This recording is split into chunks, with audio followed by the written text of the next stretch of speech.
Definitely, sir. I hope you. Good morning, Charan. Good morning. Good morning, sir. Good morning, sir. Good morning, sir. Professor, shall we start now? Yes, sir. Yes, sir. Shall we start? Yes, sir. Okay, sir. Santanam, Yes, sir. start பண்ணுவோம். Focus பேர் வந்துட்டாங்க. Okay, sir.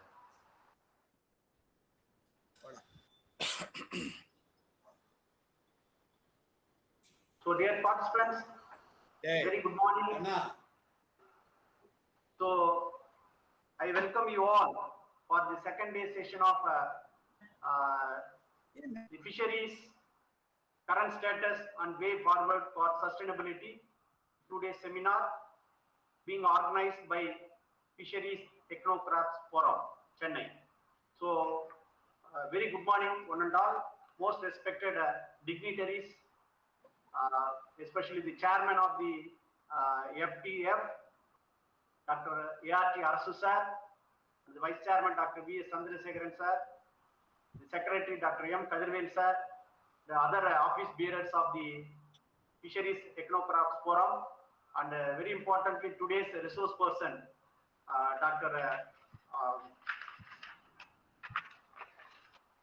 the first speaker, Dr. P. Ilanjaran sir, and the second speaker, Dr. S. Kandan sir, and Dr. Joe, and other dignitaries who joined for this webinar, Dr. J.K. Sundare sir, Dr. M. Kailasam sir, and other eminent personalities, and most respected scientists, academicians from various institutes, universities, research scholars, postdoctoral scientists, and my dear participants of this today's webinar on fisheries science. So, yesterday we had a very good invited lectures delivered by 3 eminent scientists of our country, and today we're going to have 3 important lectures being delivered by eminent scientists and technocrats.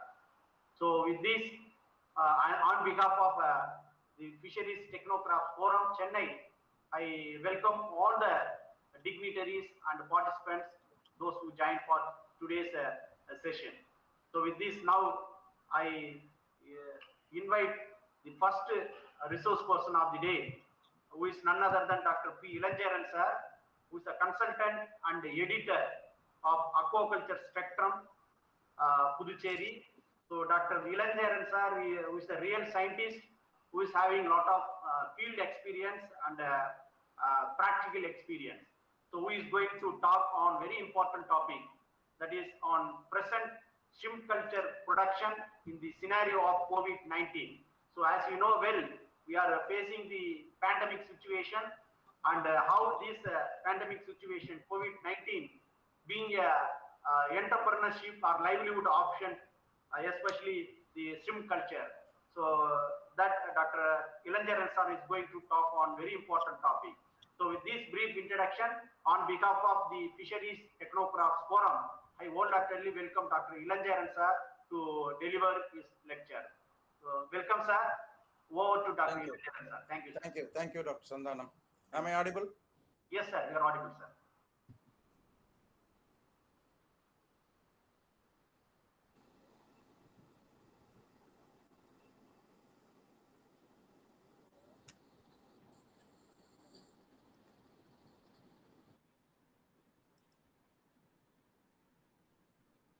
Yes.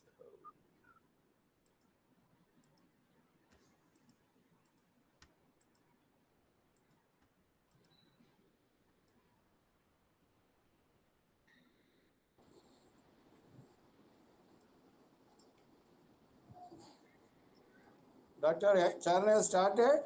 Sir, I'm just starting, sir. Okay.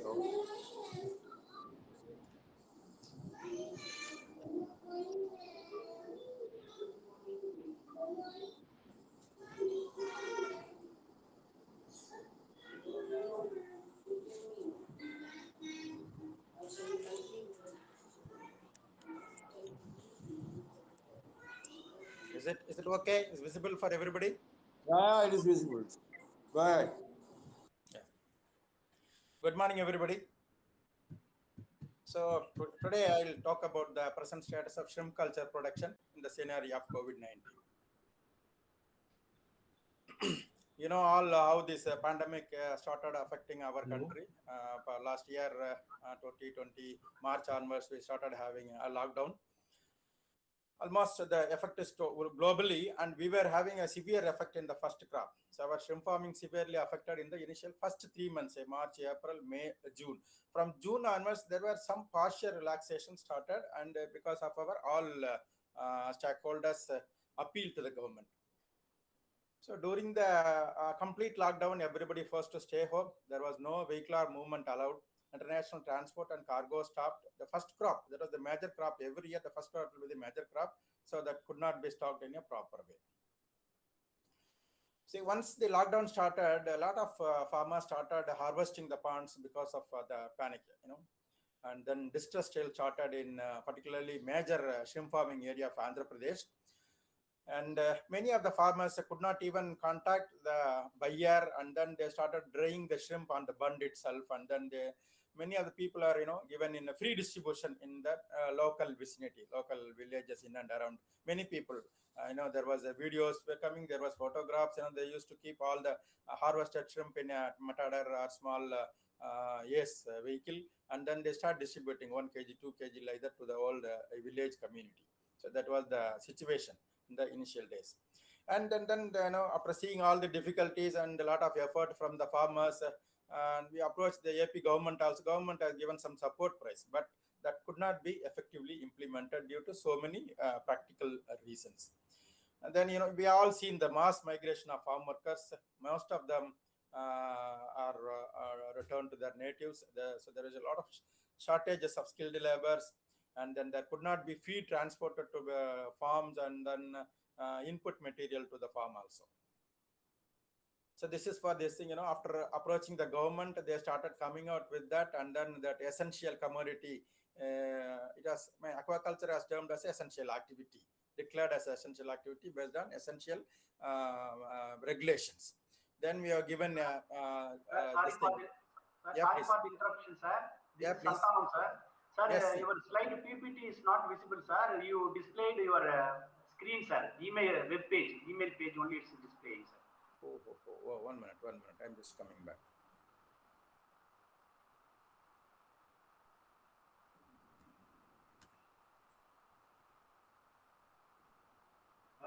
single tab click பண்ணி இது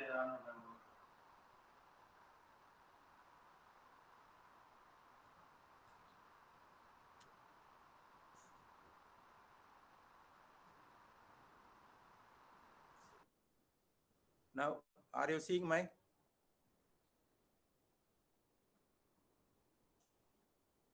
No, sir, that your screen is displaying, sir. You please stop sharing, and you can open your PPT, sir. Please open your PPT. Already open. Yeah, open now. Your screen.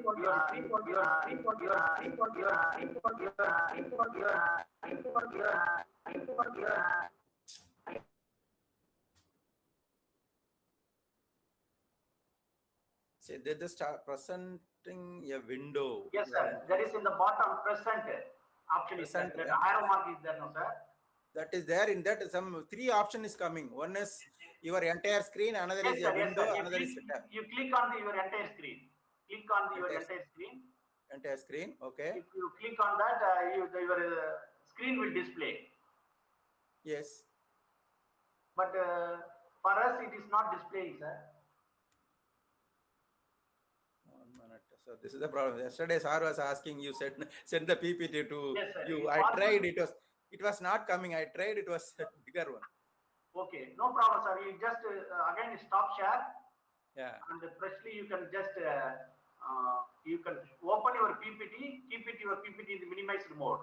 Minimize it. Okay. And you can go through in the bottom. There is the option, no, sir. Present now option. Arrow mark is there. Right. It is there. Yes. If you click on that, your entire screen option will come. Okay. If you click on that, your entire screen, your screen will display. Right. You just click on that screen, and you can open, then maximize your PPT. It will be visible to everybody. Okay.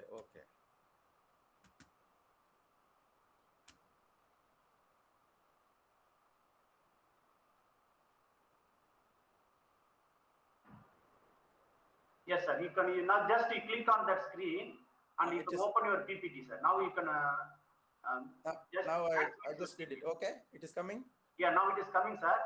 Okay. You just open your PPT, sir. Yeah. Open your PPT.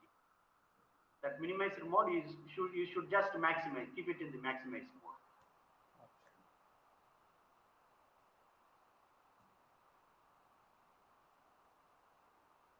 You just open the PPT, sir. Your PPT is open.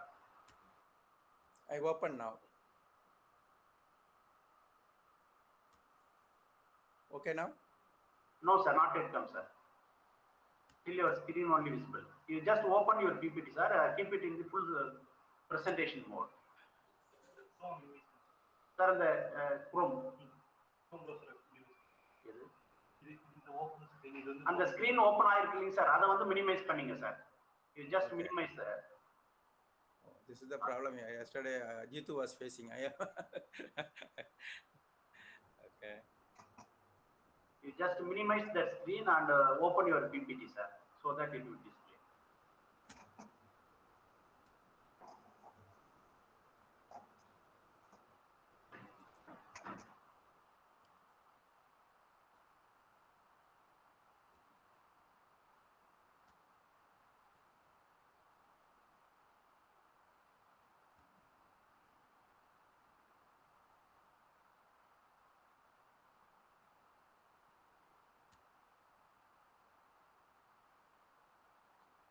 So many screens are visible. Sorry. Yes, sir. You just close all the screens, sir. Keep only one screen. Sir, good morning, sir. Yeah, please. Yeah. Just now you just present your PPT.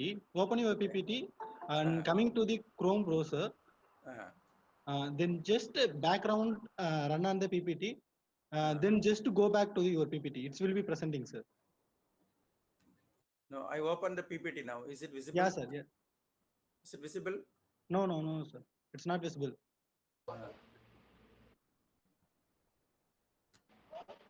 You just open in background, sir. Background your PPT. After you select the entire screen, present your entire screen. After that, you just go back your PPT. It will be presenting, sir. Okay. So here I'll have to open up my. Oh, okay. I open like this.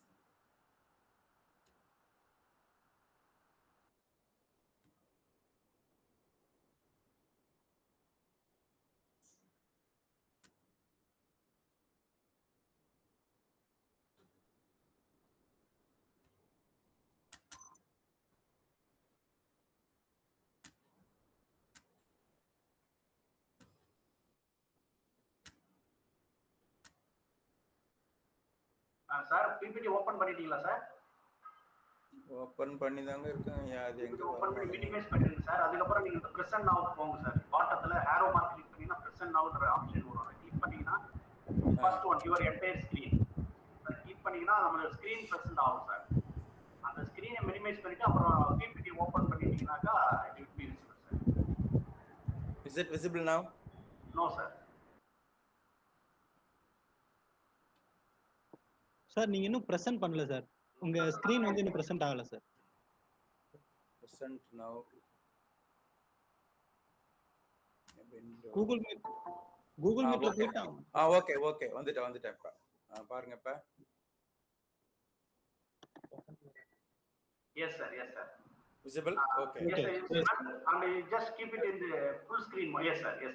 You click on that. Okay.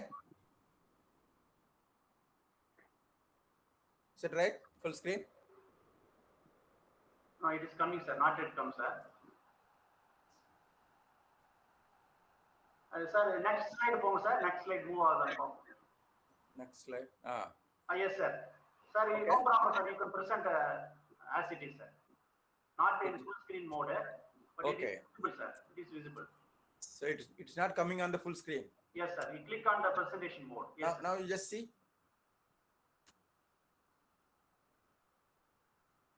Is it right now? No sir.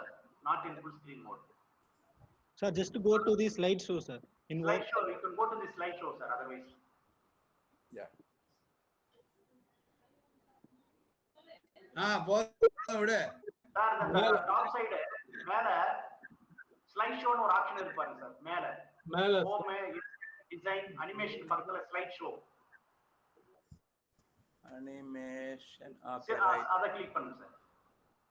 இந்த first yes sir. அத click right. It's okay now. கொஞ்சம் time எடுக்கும். கொஞ்சம் time ஆகும் sir. Okay. from beginning போடுங்க sir. from beginning. First தான் வச்சிருக்கேன். First share வச்சிருக்கேன் நான். Okay sir. சார் நீங்க பிரசன்ட் பண்ணுங்க சார். ஒன்னும் ப்ராப்ளம் இல்ல சார். ஓகே. இப்ப மூவ் ஆதா? ஸ்கிரீன்ஸ் மூவ் ஆதா? நெக்ஸ்ட் ஸ்லைட் போங்க சார். Next slide. இத போறேனே. இல்லைங்க சார். ஸ்லைட் மூவ் ஆகல சார். சரி ஓகே இப்படியே வச்சு பண்றேன். It's okay now. No sir, but slide is not moving sir. Okay. இப்ப தெரியுதா? இப்ப மூவ் ஆதா? Now it's okay sir.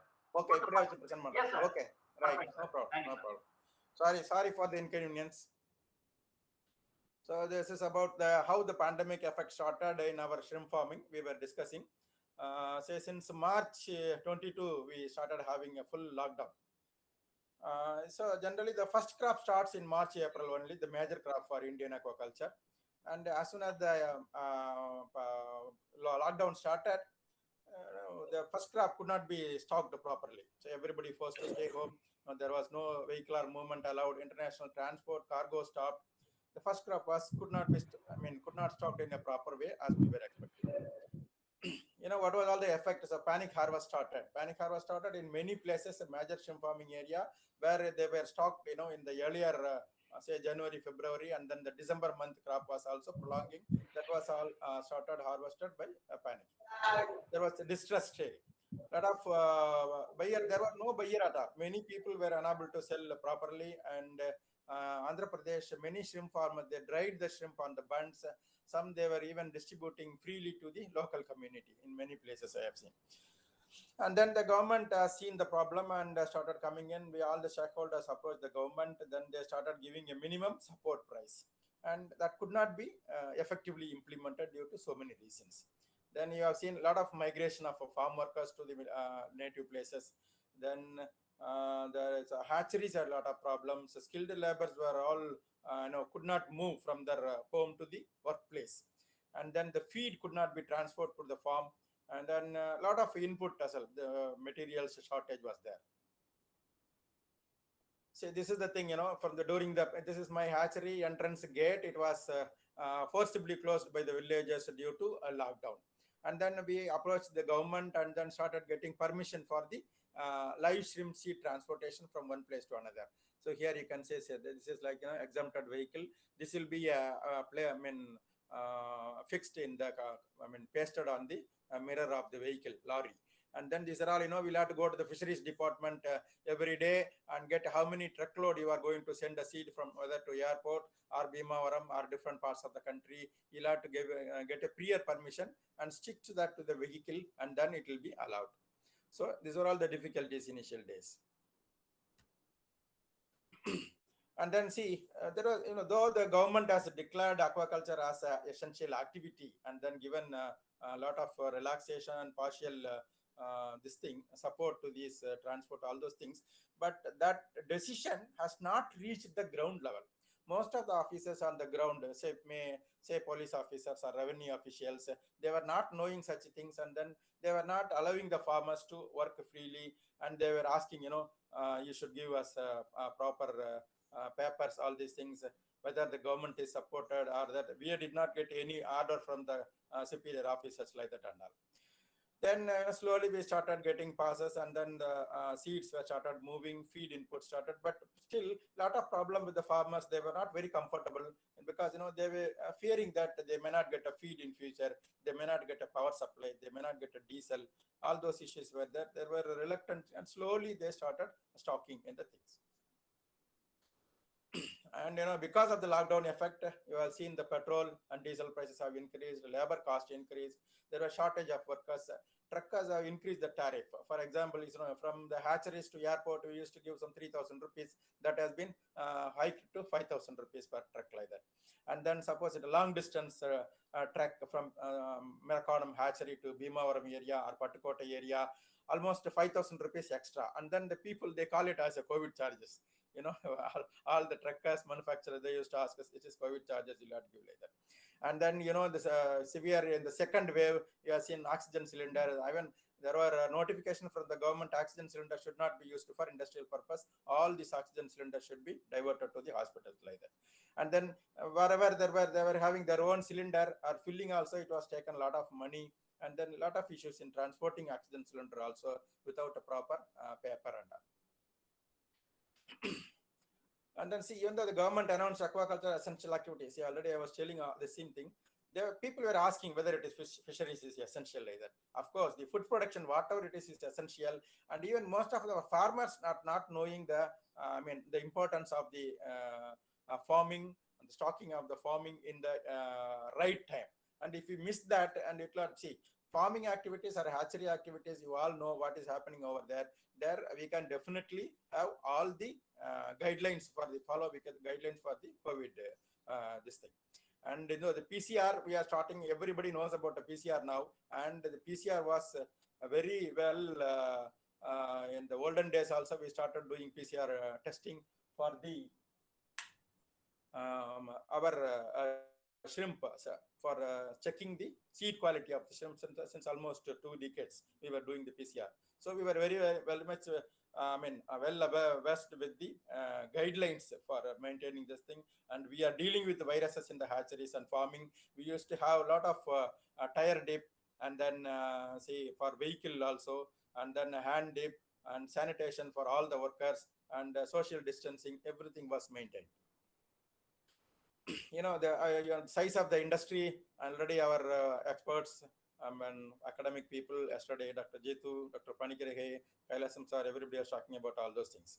So I just want to mention here that it was, since 13, when we got Vanami inside, since 2013, we were the top exporters to US, and we were maintaining it still. There were some sluggish in 20, and there was some overlapping between Ecuador and India, and now we are again regained the top position. So 90% of the shrimp is exported, and that is a major problem for our industry. We should start consuming some quantity also, then it will be slowly sustained. 1.2 million people are working in different fishery sector, hatcheries, farming, processing, retailing, and export also. And more people are required, youngsters are required, skilled people are required, and we have to give training to a lot of youths in the future. So the effect, the shrimp production declined by 30-40% in 2020. This is SIBA's estimation, $1.5 billion of losses in 2020-21, and a huge impact on shrimp hatcheries. There were, international transport was not allowed, so the broodstock imported was completely stopped for 3-4 months. And the latter part, of course, we have got more than what required, but still the stopgap, it has created a lot of confusion in the regular production. Most of the hatcheries discarded the stock after the seed was not unable to sell. Almost 15 billion seed. Even in Tamil Nadu, some 3-4 billion seeds have been drained.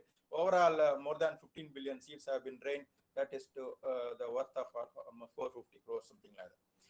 And there could not be most of the hatcheries did not stock in 2020, waiting for the COVID to get clear. And the worst case started getting in the rear end of the year. The production trend is almost 2,000 hectares. Yesterday it was given 1,76,000. It is going up and down, and a lot of more and more ponds and more hatcheries every year. It is being constructed and added to the quantity of total potential area. So around 90% of Vanami and 10% of Monodon, not 10%, maybe 7-8%, including some indicas and some other minor species also.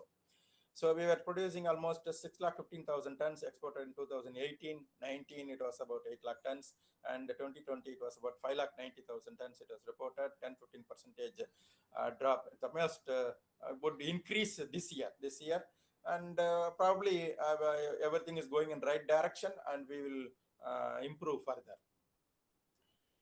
And what are all the risk factors for diseases? It is at present a lot of things are happening like this. High and very high densities are being practiced by shrimp farmers, and lot of unnecessary inputs. Yesterday Jeetu was mentioning lot of unnecessary inputs. It is true. Because of these things only we are getting so many issues. I'll explain. Low salinity in young ponds, overfeeding and overstocking, too much aeration or less aeration, disease outbreak in 30 to 45 days. Most of the ponds first harvested in within 16 days. And if you take major ponds are harvested before 2 months now, then in such a case, farmer could not make money and it will be in loss making business only. So at present, maybe for the couple of weeks or even 1 month back, almost you can check the market is gaining the good farm gate price. It is due to the shortage of material in the international market, and there were a lot of containers could not be cleared by Chinese. Our containers were there, but still the shortage is there. That is why the prices is increased now. 100 count shrimp from 230 to 250 rupees, that is 10 grams. And 30 count shrimp 500 to 520 rupees. If there is a huge quantity, people don't mind giving 10 to 15 rupees extra also. I wanted to mention here, even in 2000, I have sold 30 count shrimp for 520 rupees. And then after 20 years, 21 years, now again we are selling the same price. But imagine what was the input price in those days in 2000. I remember the feed was about 28, 30 rupees, not more than that. And all other inputs were very much less. And only all the inputs have increased, but shrimp price or shrimp seed price is not increased in comparatively. So present lot of repetitive crop failure below 10 gram shrimp, it is happening. So that is a huge loss to the farmers, because when we are doing such things with high density and lot of expenses, if you are harvesting below 10 grams, so you are not going to make money at all. So what are all the issues now? White gut issues, white measle issues, and loose shell issues, and EHP, other major disease issues are disturbing the farming activities now. This particularly EHP virulent keep on increasing batch after batch, and that we have seen for the past 3-4 years. Many farmers are not following SOP, standard operating procedures, good aquaculture practices, good management practices.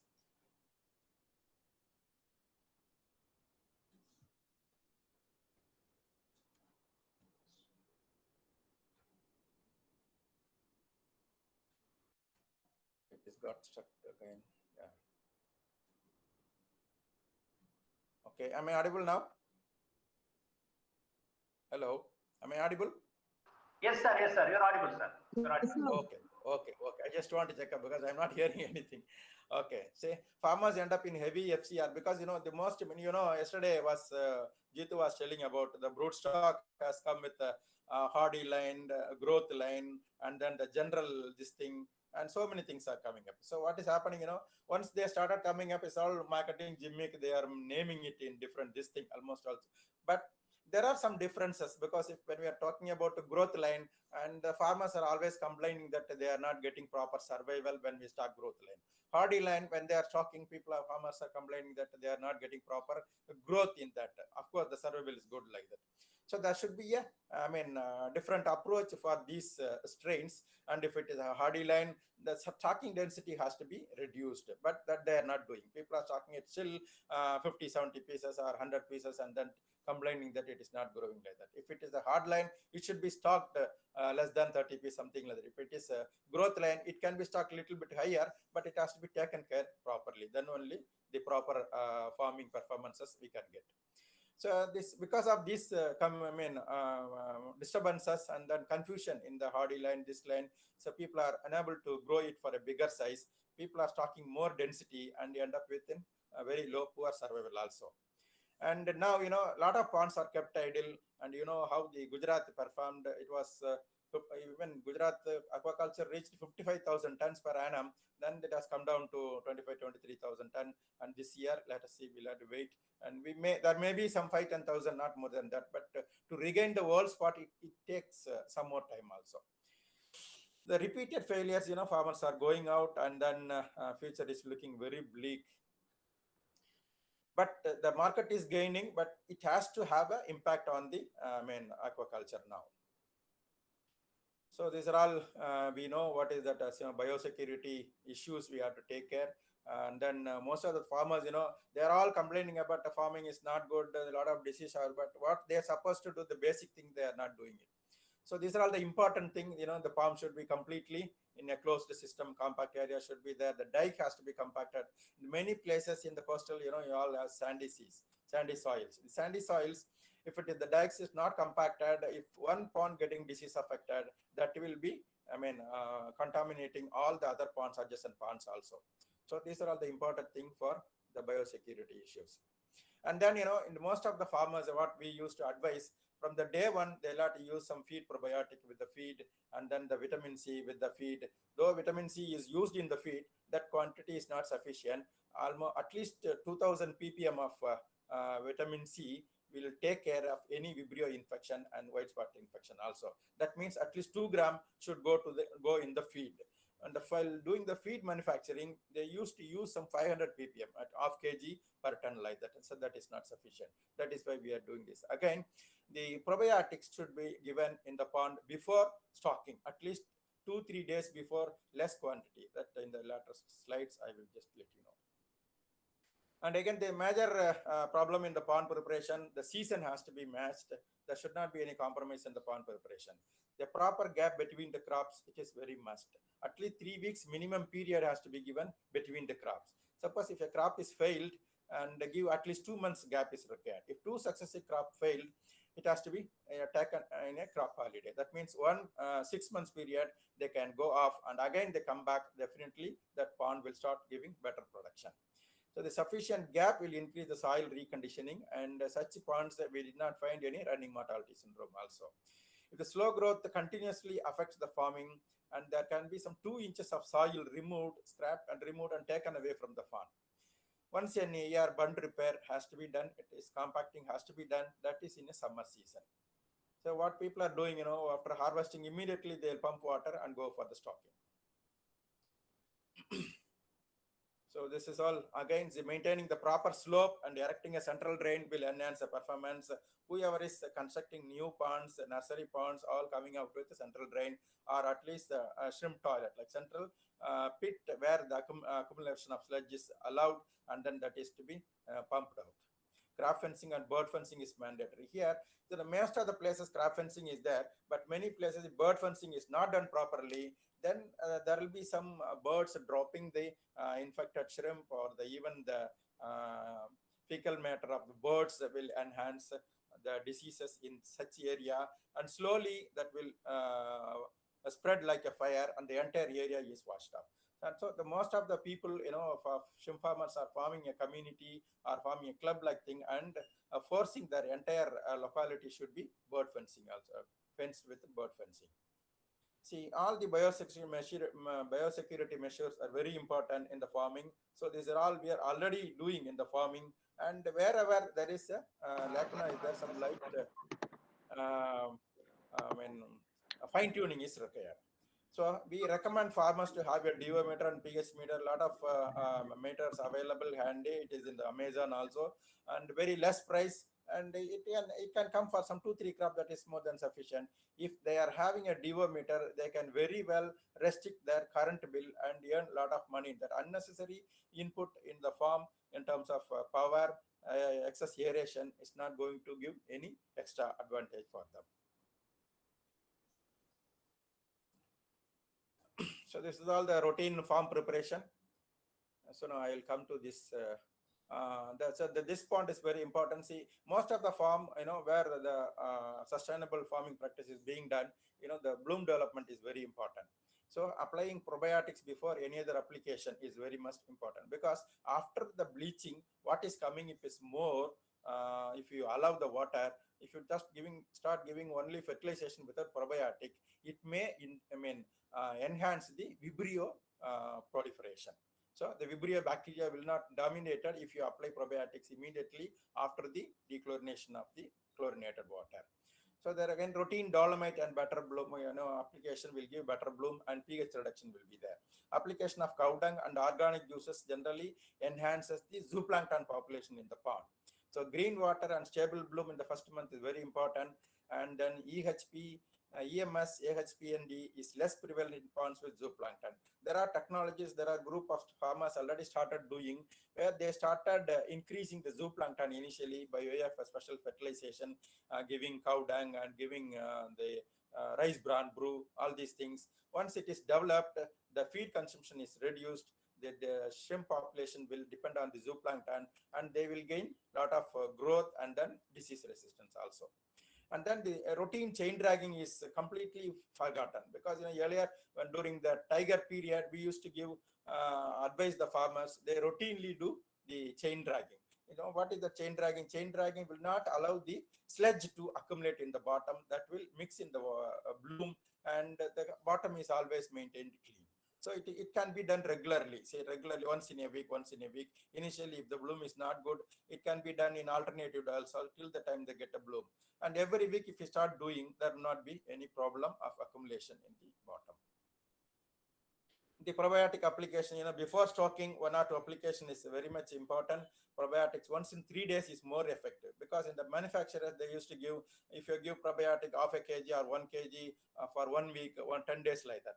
It cannot be efficient, based on our lab experience, with our practical experience. What we have seen, if you do repeated, routine probiotic application once in a week also, there will be a problem. When there is a problem, will be on the 5th day or the 6th day of the week, suppose just before the application. So then we have studied in laboratory, and we could see that after 3-4 days, the motility of the probiotic, it is not available in the pond water. That is why again the disease started. So then we started reducing the gap between the application. So once in 3 days, 4 days, and lesser quantity, it is very effective and giving very good protection to the pond. Feed probiotic I was selling from the day one, it gives like a mother milk, and it takes care of all the bottom, all the ponds. Say the farmer, those who are not following these things, generally they get a problem in 15-20 days. Some people used to tell me, sir, it is very small shrimp. I will give these things after say 15 days or 1 month like that. So before that, the damage already done. So it is very important. In the first month, if you see again giving a feed probiotic or vitamin C, it will be very, very less cost effective, because in the first month, what we give generally about 250 kg of feed. Even if you give the mixing for 125 kg of feed, it comes about 625 grams. 625 gram, any product, vitamin C or any bacillus feed probiotic, a good quality feed probiotics will not cost more than 2,000 rupees. With just 2,000 rupees in the initial month, a farmer can save his pond 1 month, 1.5 months. After that, automatically the immunity develops, and the pond will come for as long as you wish to grow. The feeding has to be properly fed, because in a bigger pond, people generally come to the hatchery and ask for, suppose I want 3 lakh seed for my pond like that. 3 lakh seed plus some 30% bonus will be given 4 lakh seed. Again, he'll go and feed only for the 3 lakh seed. That is not sufficient. So in the bigger pond, it has to be properly fed. Here you can see the boy, how much distance he is spreading the feed here. So one boy will be feeding from the rope on both the side, one boy will be feeding from the bund. So initial month, you need to feed very efficiently, then only the performance will be very good. That means end of the month, at least you should get at least 4 to 5 gram. If such a growth is there in the first month, within 3rd month, it reaches 25 gram, 4th month, it is 30 gram like that. And then the feeding has to be, after the 1 month, it has to be on demand feed, and we can start with the 5 gram, and as the shrimp grows, it can slowly increase to 12 gram per kg, and the timing from 2.5 hours in the initial days, and in the full grown shrimp, it is 1.5 hour, 1 hour like that. It depends on the size we used to practice.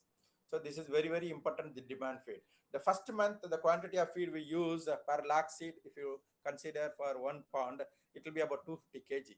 For the entire crop, of course, if we use 2 tons of production, 3 tons of feed, and then remaining 2,750 kg of feed, what we are using, that is in our hand, that we'll have to be very careful in the demand feed. If we are strict there, we can save a lot of money, and pond bottom is taken care, and the life of the pond is extended. So initially what we recommend, for equal boat or float feeding, crumble feed properly fed. That means it has to be mixed with some feed probiotic, some water, so that the crumble will not get flown in the wind direction. And the higher density pond, generally we recommend 6 feeds first 10 days. In hatcheries, what we used to do, we used to give 8 feed per day. That means every 3 hours there will be continuous feeding in the hatcheries. For the farming, if you are stocking more, and 6 feed if is given for first 10 days, 5 feeds for next 10 days, and then 4 feeds for the from 20 days onwards, will take care of all the size variation, and it will maintain very good survival also.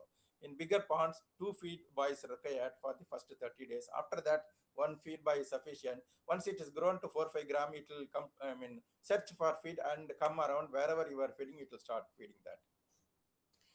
So these are the serious issue of white gut, where you can see it is completely in the lot of populations. You can see, suppose in the way severe infection like this, in the pond, wind-driven carver, a lot of fecal matter will be floating, and such a pond, if you are not taken care properly, slowly whatever the infected animal will become loose shell, and slowly mortality will be there, and end of the season, harvest, you will get very poor survival. So how these white fishes and wadabi can be taken care? What is the reason for this? It is, Vibrio mixed infection, and then wherever it is, the Vibrio is not taken into consideration properly, this infection starts very easy. In the previous crop also, if there is an infection, it used to come in the next crop also. We have seen many ponds in such cases. So as soon as we see white fecal matter or white gut in the pond, we stop feeding, and then the feed has to be reduced to some 50% or something like that for half a day or 1 day, something like that. There are some farmers, some 2-3 days also, they don't give feed. They'll just start giving some rice bran milk, something like that, so that it will easily recover. Once you start with the lesser feed, the probiotic has to be increased. So if instead of 5 gram, 10 gram per kg feed for 2 meals, and vitamin C 5 gram for 2 meals, 1 week time, it will slowly recover the shrimp to the normal. There are a lot of products available in the market, organic acid, nutraceuticals, that can be used in the quantity. When there is an infection, the quantity has to be given in a bit higher quantity. Some 2-3 days, as soon as the infection starts reducing, that mixing also can be slowly reduced. So instead of giving one particular feed mixing continuously, you can change it for every 4-5 days, so that there won't be any resistance build up in the shrimp. So there are people, farmers are happy using 5 to 10 liters per acre dose of lactobacillus culture curd. It is available commercially. That will also help. As soon as the infection starts, we can use some BKC application also, that will reduce the the bacterial population, harmful bacteria in the pond. See, biosecurity, RT-PCR already available now. The sludge PCR also people are doing in the previous crop before stocking the next crop. So suppose if the infected pond, next time when we are preparing, we can use a sodium hydroxide pellets, we can use bleaching powder, we can use KMNO4, we can use formalin. And then, suppose if we use KMNO4 and some 1 ppm, something like that, formalin about 10 ppm can be applied. And sodium hydroxide pellet also 1 to 2 ppm. Spraying on the bottom will take care of the spores in the EHP. The soil treatment, burnt lime can be given 2.5 tons per acre, and it is 600 kg per 1000 square meter. But the only problem with the burnt lime, it will shoot up the pH, and that has to be washed up subsequently some 2-3 times before going for the stocking. If it is not properly done in the first month, there will be huge high pH in the raised in the pond water, and that is not desirable. And most of the such cases, the farm could not be survived, and that has gone. The sludge is removed periodically, say after 30 days, every 10 days once, or every 15 days is when the system is there. If the system is not there, it can be treated with a bottom probiotic. It is available. It can be, photosynthetic bacteria and zeolite can be mixed together and applied in the bottom. That will take care. Control and maintain decent bloom, that is very important. Less density, partial and high DO, low nitrogen. See, yesterday they were talking about different 3-tier system production. That means it is some 1 month it will be in the nursery period, another 2 months it will be in one growth, juveniles, another 2 months in the another pond, like that. So here the exposure of a pond is only 2 months, though the pond water quality is maintained decently and the soil is retained in very good condition. So this is already we have discussed. And so this is, some people are doing it is the recommendation from our Lactron. Wherever you are finding EMS, EHP, AHP, DN, Vibrio infection, you can, if you use this with the feed mixing, it is very good performance. It is giving better recovery, will be faster, and growth will be better, like that. So what it is that it is soybean fermentation, some 4 liters of boiling fresh water. After that, 1 kg of soy crumble with the full fat. 50 gram sugar, jaggery or molasses, cook for 15 minutes and cool it. Add 50 ml of phytase enzyme, it is available, or a fresh pineapple juice can be used instead of that. Even our papaya can be used. 15 gram of gut probiotics mixed with that, 24 hours fermentation. After that, if it is 5 to 10%, 6 to 9% inclusion in the feed, gives very good recovery as well as it gives better growth also. This is IMNA symptom, and a lot of places now this thing is coming, but nowhere it is established as a disease or crop loss like that. So we can see one or two animals or few animals in a net are coming to the side, and if you start treating the pond with increasing the dissolved oxygen level or removing the ammonia or nitrite and making it more comfortable, stress-free, definitely it is completely recovered. Nowhere it is established as a big disease. Although it was a great disaster in Indonesia, we have never experienced any such things in our farming area. But here and the report is there, but that has to be treated. And if there is a system is more loaded and low dissolved oxygen, definitely this will come up, and that has to be taken by the farmer. And then white spot in Vanami, and all once we started doing all this, slight changes in feed mixing and the proper probiotic application, proper biosecurity, we can definitely get rid of white spot in Vanami. This is run deformity syndrome. This is the infection because of IHSNV infection. And off late, we are not seeing anything in our farming. And this running mortality, it is not the disease, it is only the system where the comfortable system is not maintained. A lot of accumulation of organic load will trigger this running mortality. As soon as you see the running mortality, the pond management has to be improved. And if the running mortality is not reduced, it has to be harvested. Otherwise, in the end of the crop, there will be a huge survival loss. Tuberculosis, what is all happening, how to treat. See, the irregular probiotic in the pond, as I was telling earlier also, 5 gram vitamin C and 5 gram probiotic in a pond will take care of the vibriosis in the first month. Immunostimulants like 1,3-beta-glucan, 1,6-beta-glucan, peptidoglucan, nucleotides, and monoligosaccharides will increase immunity. A lot of products already available, and it can be given, very less quantity, but it has to be given in a proper way so that the shrimp immunity is enhanced. It is again the bioluminescence, or people call it, LB. So it is maximum in the higher salinity waters. It is because of dinoflagellate only, the bioluminescence. Luminescence bacteria, they say it, but it is not luminescent bacteria. Luminescent bacteria established in the pond means that pond will not survive. So luminescent bacteria is more of a hatchery issues, and in the farming, it is because of only bioluminescence, because of dinoflagellate. Dinoflagellate such as Gymnodinium, Serracium, Gonialax, and Peridinium. These are all the major things, and the higher salinity, they are more dominant. Even during the pumping, you can see there will be a lighting if you watch in the night time. So such bioluminescence can be reduced by proper probiotic application, small quantity every day. Even I used to give, like, let's say 100 gram probiotic per acre, 4 or 5 days will take care of this bioluminescence. One, you can apply BKC, say 0.6 to 1 ppm, that is about 6 liter to 10 liter per hectare. So for acre, we used to give 4 liter of BKC, one application that will take care of all this bioluminescence dinoflagellate.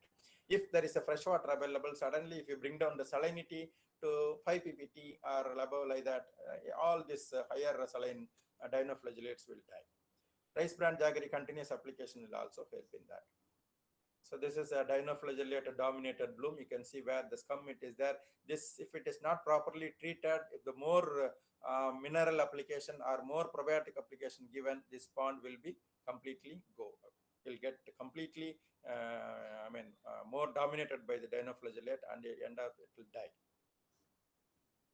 So this is our, the management continuously. When you are watching, you can see that such things, orange color or yellow color gill, and it is all due to ammonia or nitrate formation in the pond. This can be treated with where Nitrosomonas nitrobacter product available in the probiotic, and bottom water exchange can be done, and the liming can be applied in the night time. This will take care. So this is again purple discoloration. It is the manganese reduction. It is, here you can apply BKC, one application. After 2 hours of gap, hydrogen peroxide Suppose if we give 4 liter of BKC, 40 liter of hydrogen peroxide is sufficient, and that will completely digest this, and then this purple color will become normal. Before harvest, generally if it is there, buyers will object to such a color, and we used to treat that, and then only we can sell. And if it is not urgent, slowly we can do it every day. Some little quantity of liming in the night time slowly will reduce this color, and it will become in the next molting, it will become normal. And the pH variation, initial days, a lot of pH variation will be there. Higher pH variation will be, higher pH will be there. That is because of low carbon dioxide in the system. So carbon dioxide has to be built up, in the form. So how to increase the carbon dioxide in the system? We can go for organic fertilization. We can use dolomite daily till the pH stabilizes. Probiotics 50 to 100 gram per acre daily. And then the bottom has to be disturbed by chain dragging. And such a system, there should not be any zeolite or agriculture. These two will increase the pH in the initial days. So the more carbon dioxide in the system, and slowly the pH will get stabilized and become normal. Low salinity farming, we used to recommend at least a bigger PL for PL12 and all, and I am giving PL15, something like that now. For most of the farmers are doing very good now. Here the very important point, proper acclimatization has to be done in the hatchery for the low salinity water. Otherwise there will be a survival error in the farming. Lot of these things happens, low survival in the freshwater ponds. That is because the salinity reduction is not done properly. Again, the stocking error ponds. Stocking error, people has to take care of when they are doing stocking, at least 2-3 packets they should count, and based on that they will have to do. But they believe simply this is the quantity I purchased from hatchery, and then this is sufficient like that. So such places, a lot of things are happening, and if it is a sudden drop in salinity, there will be a huge survival loss in the freshwater ponds. So to maintain a proper survivability in the freshwater, you need to give a potassium and magnesium chloride, and very less quantity, and repeated application will enhance the survival and the growth also. The trace minerals in the feed, it is required to increase the osmoregulator capacity. So here what we are talking about minerals, it is only for the low salinity farming. Low salinity, what I mean is freshwater and up to 5 ppt, not more than that. So here, what is generally the minimum 0.5 ppt salinity is required. The stocking density is very moderately done. 15 to 20 pieces or 25 liter gives very good performance. In the freshwater, if you stock more quantity seed, also the same survival will be maintained. So if you stock 1 lakh, if you are able to maintain 40,000 only, even if you stock 4 lakh, the same 40,000 will be maintained. So if you stock 80,000, the 40,000 will be maintained. Again, it will be a 50% survival. So freshwater, the total quantity stock should be very less, then only they can maintain very good survivability also. So here, the minimum requirement of alkalinity is 80 ppm, and then if you are able to maintain 100 to 120, it is more than sufficient. So for the maintaining the potassium and sodium potassium ratio, magnesium chloride is given very less quantity, that is maintaining in the system to the near seawater level. Mineral application for low salinity can be considered like this. For 1 ppt, the calcium should be 11.6 milligram per liter, magnesium 39 milligram per liter, potassium 10.7 milligram, something like that. So this is for 1 ppt, and if it's for 5 ppt, this can be multiplied by 5, and it is 10 ppt, this can be multiplied by 10.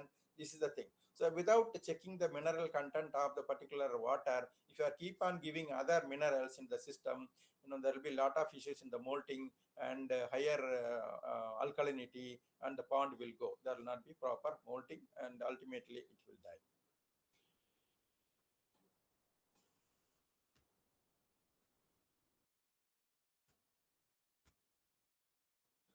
Here it is shrimp and paddy is, in many places of Andhra Pradesh and Tamil Nadu, already we are doing. Here you can see that this is a pond, so they can see that here it is inlet, the pipes are there, and this is a winter crop. Winter only paddy is done, and summer it is shrimp is done. And here you can see it is full grown paddy on the site, and here it is a farm, maybe around 5-6 salinity, not more than that. This is the saline. This pond is very, continuously this farm is successfully running. Here the field is where the paddy is being cultivated properly. There is no clash. You can see that here the fresh water, this is the pond, and this is the paddy. There is no clash between these things.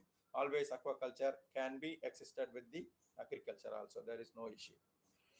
The freshwater shrimp farming, in Tamil Nadu and AP, a lot of places it is being done, and the Vanami came in, and huge expansion in the freshwater farming also. The mostly river water is used, rainwater is many area, in particular in Tamil Nadu, many rainwater, harvest system started because of aquaculture. Earlier, they were not bothered about where the water goes and all. Now they need water. They used to have a reservoir in between, check dam in between, and use that water, groundwater, for the farming. For example, I can tell you it's a Valam. That is a Valam Freshwater Shrimp Farming Society. Valam Nannir Iral Valarpu Sangam. Vetavalam, and then Tiruvannamalai district, and particularly from Vilupuram, Kanjipuram, lot of farmers are there, almost 100 farmers. Many of them have got a very small farm holdings, about 0.5 acre or 1 acre, 1 or 2 ponds only. They used to completely have pure fresh water. Besides, they have their own paddy and other agricultural activities. So I used to recommend them. They used to take about 25 to 30 pieces stocking density, 2 tons of shrimp at 40 count in 90 days with TR 1.2 to 1.5. It is possible. They are continuously doing. Such a system will have very, influence in the groundwater also. In and around, a lot of agricultural activities are taking place. The bore wells and then the tube wells are giving water also continuously. They are getting water because of agricultural activity. Again, the drain water of the ponds are utilized in their own agriculture feeds, mango, coconut, vegetables. I can show in another next one. See here, you can say, this is the farmer, name is Veeravel. Actually, I met him in our Sibas Farmers Conclave in Surat. After that, we were discussing, he used to come for seed. I am from that onward, for the past 2 years, I am giving continuously seed to him. He has got about 20 acres of shrimp farm surrounded by all agriculture field. On the bund, you can see a lot of coconut plantation, and then plantain, mango, etc. He uses Kaveri water. Some groundwater is also used. How much stocking density? He is talking about 30 to 40 pieces, and 60-70% survival is maintained, 2 to 3 tons per acre, and 2 crop comfortably he is doing every year. And then it is very good. The same shrimp water also, shrimp pond water also he is using in different districts. See, here you can see that shrimp pond drain water. Shrimp pond drain water is pumped out into agriculture field around the paddy fields, in and around the paddy fields. The black gram is there, paddy is there, and then sesame is there. For the past 9 years, this nutrient-rich water is used in such a agriculture crop, and then enhanced productivity is achieved. So, for example, paddy from normal yield of 25 to 30 bags, it has increased to 40-45 bags. For black gram yield, 2 to 4 quintal instead of 4 quintal, he used to get about 4 to 9 quintal increment in that. Coconut yield, say 40 to 200 per tree, and increased to 80 to 350 per tree in 50 days period. All adjacent farmers are happy. They are demanding this water, and they used to give some money also for this fellow. Suppose I'll take water for 1 crop, you take for 800 rupees per crop, something like that. So what I'm trying to say here, it is possible in all the freshwater area also, wherever it is, very friendly way we can do, less density, and this has to be mixed with, yesterday we were talking about the fishes. So the fish shrimp model together will be more efficient, very less quantity will be more sustainable. So here, this is very important point yesterday that Jitu was also mentioning. Here, now what happens, most of the shrimp farmers are talking about 60 pieces, 80 pieces, 100 pieces, and end up with 8 gram or below 10 gram. The major reason behind that, it is only the unnecessary input and the maximum of minerals.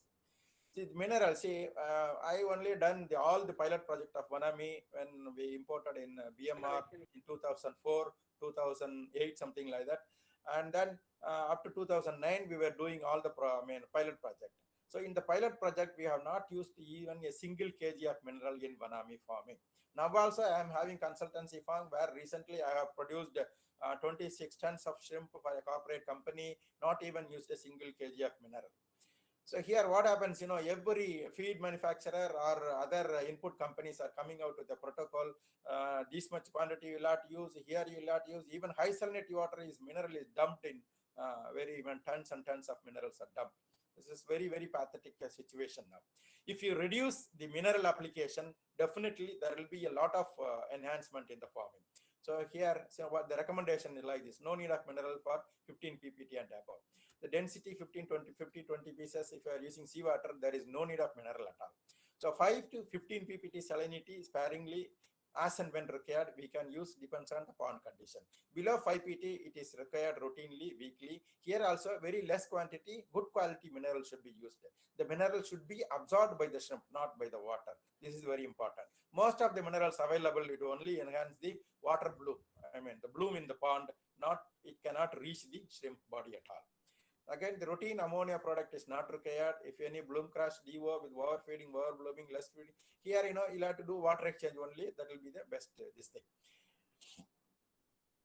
The sludge management, the periodical pond bottom treatment will prevent shrimp from EHP and white gut infection. Frequent use of central drain, weekly chain dragging, bottom water exchange is very important to extend the pond life. Proper use of pond bottom probiotic, shrimp toilet, sludge pump, water exchanges, all these are very much required now. So those who are not doing such things, they are unable to go more than 2 months and then unable to grow 10-15 grams also. Say good quality harvest, if you are able to do properly the SOP what I am recommending, many farmers are doing this also. The 40 count shrimp in 90 days it is possible. And then I can see here the SPF Monodan. So there's a lot of 2 companies are imported SPF Monodan, Vaishnavi Aquatech and Unibio Hatchery. And that is the too much hype has been created by the farmers in the industry.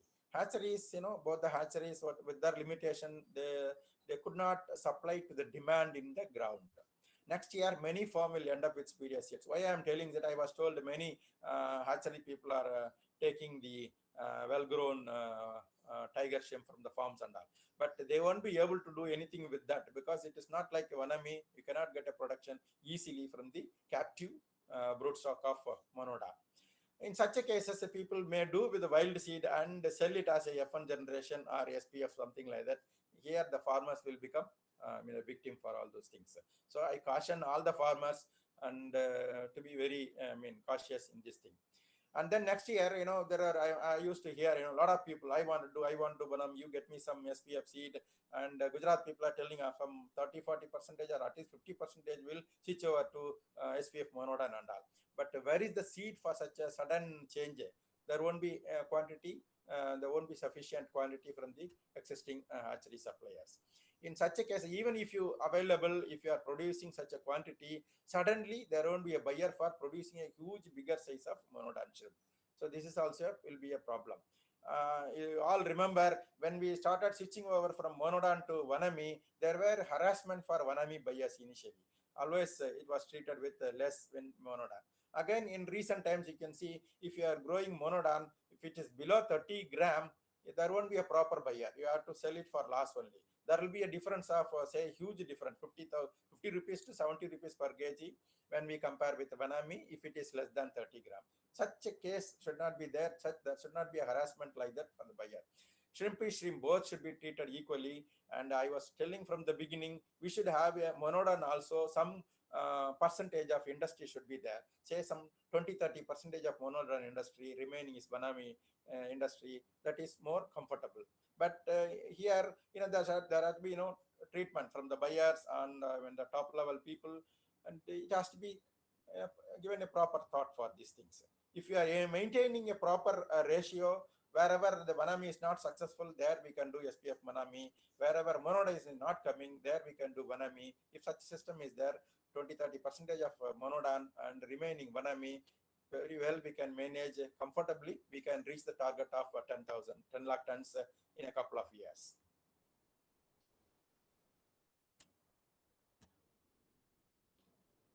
This is a 20 count shrimp, in 4 months. Here, the major point I would like to emphasize on this thing. If you want to do 20 count shrimp, the stocking density should be 7 to 8 pieces only, not more than that. There are people are started doing 15-20 pieces of Monodan also. That will not be successful. If you end up in 20 gram or 25 gram and you are gone completely, there will be a huge loss for that. So always, if you are targeting for 20 count shrimp, the stocking density should be below 10 pieces per meter square. Then only it can be achieved. And the cost control, lot of effort already come in this thing. As I was telling, I'll show you some successful model, 1 or 2 ponds. so that you can see how this things can be done. There are solar power aerators available. Input can be reduced if you bring down the density, and if you are maintaining a deometer in the pond, all expenses could be reduced. So there is a good harvest timing. Here in the nursery, yesterday there were a lot of discussion, and our Panigrahi is expert in biofloc nurseries and all discussion. So I just wanted to emphasize on, see, what is the sustainability we can maintain now. See, the sustainable vanami can be done with the following parameters, like the land or pond lease should be below 40,000 to 50,000 per acre, depends on the facility. This is not at all there. Maximum Andhra Pradesh only this type of system we can see. That is why they are able to do more. In Tamil Nadu, people are telling per acre, per crop, 1 lakh like that. I mean, how much the production is being done, how much selling price, nobody bothers about this thing. And some people are coming with more enthusiasm, with such a high lease, and then they stock very heavily. Within 2 months, they'll finish up that crop and run away from that. It is completely repeated, continuously repeated like this only. There is a lot of failure in such a system like that. So the people should consider this is very important. And stocking 25 to 30 pieces density, you can get a 40 count in 90 days or even less than 90 days. Higher density, targeting about 70 count in 70 days. So there we can do batch culture, say 20-25 days nursery, and 2 months in one pond and 2 months in another pond. Definitely there will be a success rate is huge. And again, see, probiotics, immunostimulants available, biofloc nursery yard seed are available. It's very good now. And then see the operational cost, we have dealt all those things. I just wanted to tell these two examples. Here, see, there is a farmer, one farmer, which is 0.8 hectare, that is 2 acre pond, where he stocked 1,50,000 numbers, direct seed from the hatchery. Stocking density is 19 per meter square. Production is about 6,800 kg. 24 count shrimp, that means 42 gram size he could grow in 124 days with the FCR of 1.3. See this, it is very good, successful. This is I'm talking about only vanami. These are all vanami only I'm talking about. So the people can always do such things, 20 pieces, 15 pieces. Many of my farmers are doing, and they're very comfortable, even growing 40 count shrimp within 3 months, and then a huge shrimp in 4th month. So again, this is another model where a 28-day nursery, from nursery 0.9 gram seed is transferred to 2 ponds, each 1 acre pond, 3,50,000, 3,50,000. Here the density is about 87.5. The production is almost 10 tons. See, 9,750. Here it is about 9 ton. And then the count is about 30 count. Total quantity feed is 14 ton here and 12.8 ton here. Here ABW is about 34 grams. The DOC, you just see, it is only 66 days in grow out, including the 28 days nursery, it is 94 days. Here also it is 95. Next day it is harvested with FC, very good FCR, 1.4 to 1.5. 1.45, 1.44 like that. So here, a well-to-do farmer who has got the money background and the facility, he can attempt such things. This nursery is totally, entirely different entity. Farm is entirely entity. So they used to buy the nursery seed and stock like this and get a production. You see, such a low DOC, 66 days, 30 count, 67 days. It is possible. And here also with less density, it is possible. So this is what we need. You know what we are talking about yesterday also, there was Jitu was still saying the biofloc and all, a lot of hype has been created, and if there is a land scarcity in our country, we can go for such things. So the system selected by whom, it is for Singapore or Japanese people, where there is not much land value, land mass, and they were intensifying such a thing with a smaller area and a huge profit also they are getting. But here, and a lot of people have done, but not properly.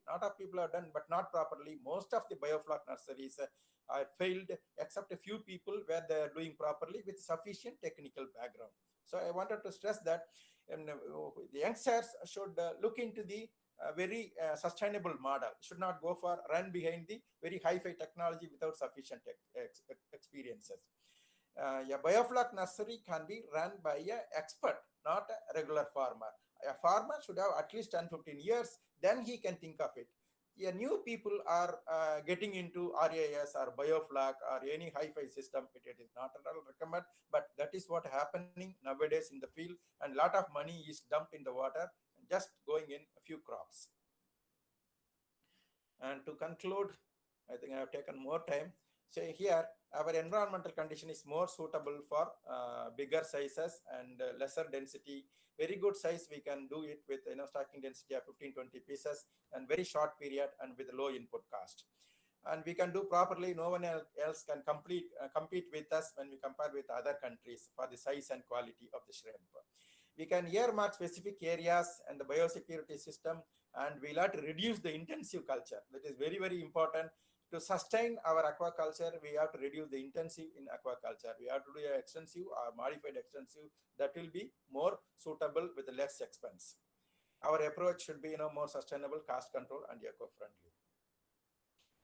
And for all our FTF seniors, my sirs, gurus, I want to tell when the beginning of the shrimp farming, maybe in 80s, late 80s or 90s, and Tamil Nadu was very high in position.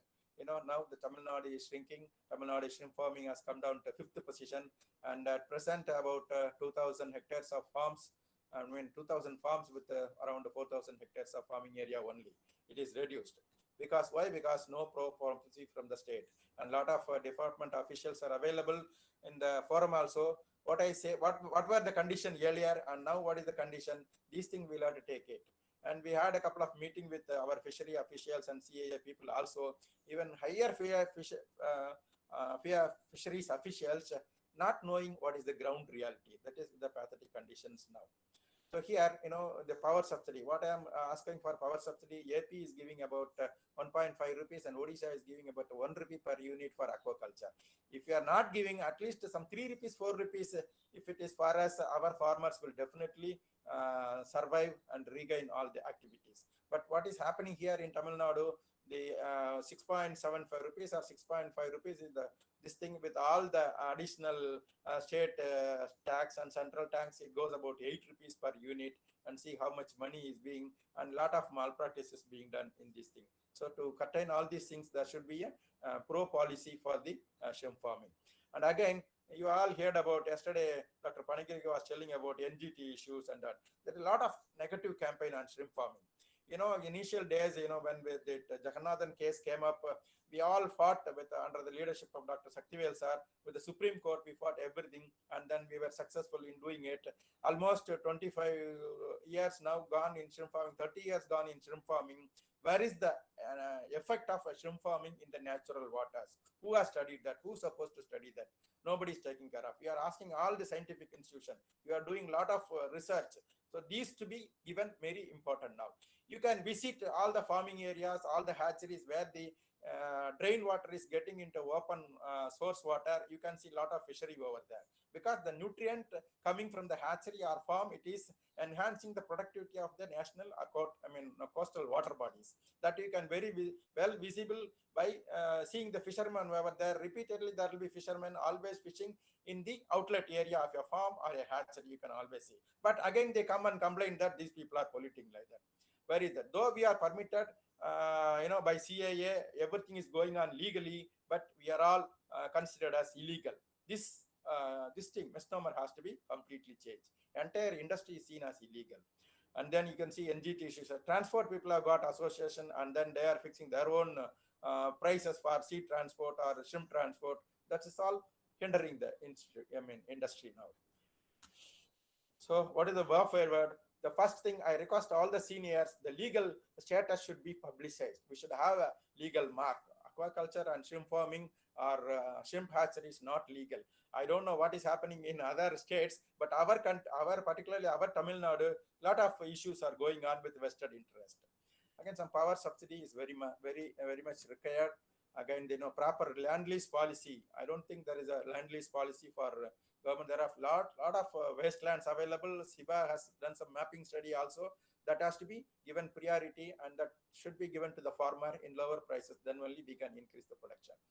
Earmarking aquaculture zone. If it is declared it is aquaculture zone, perhaps we have a legal status and safety also.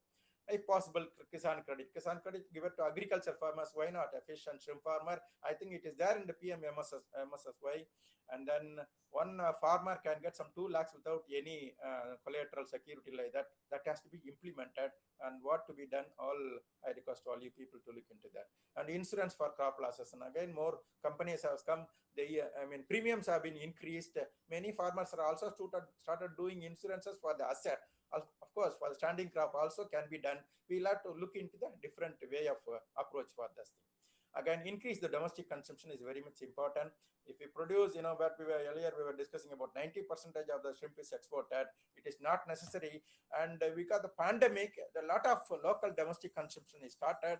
And during the severe lockdown time, I have seen a lot of shrimp sale everywhere in the city, even in Sindhadiripet and fish market in Chennai, over-flooded with the farm-reared shrimp. I was told that was bought by our people, and a lot of consumption is already started, but it is not recorded. It is nowhere. It is visible. So we have to take some system to monitor what is happening, how the domestic consumption is increased, how much shrimp is being consumed by locally. Because whatever the figure goes to export, that only we are getting it, and the local consumer is not noted properly.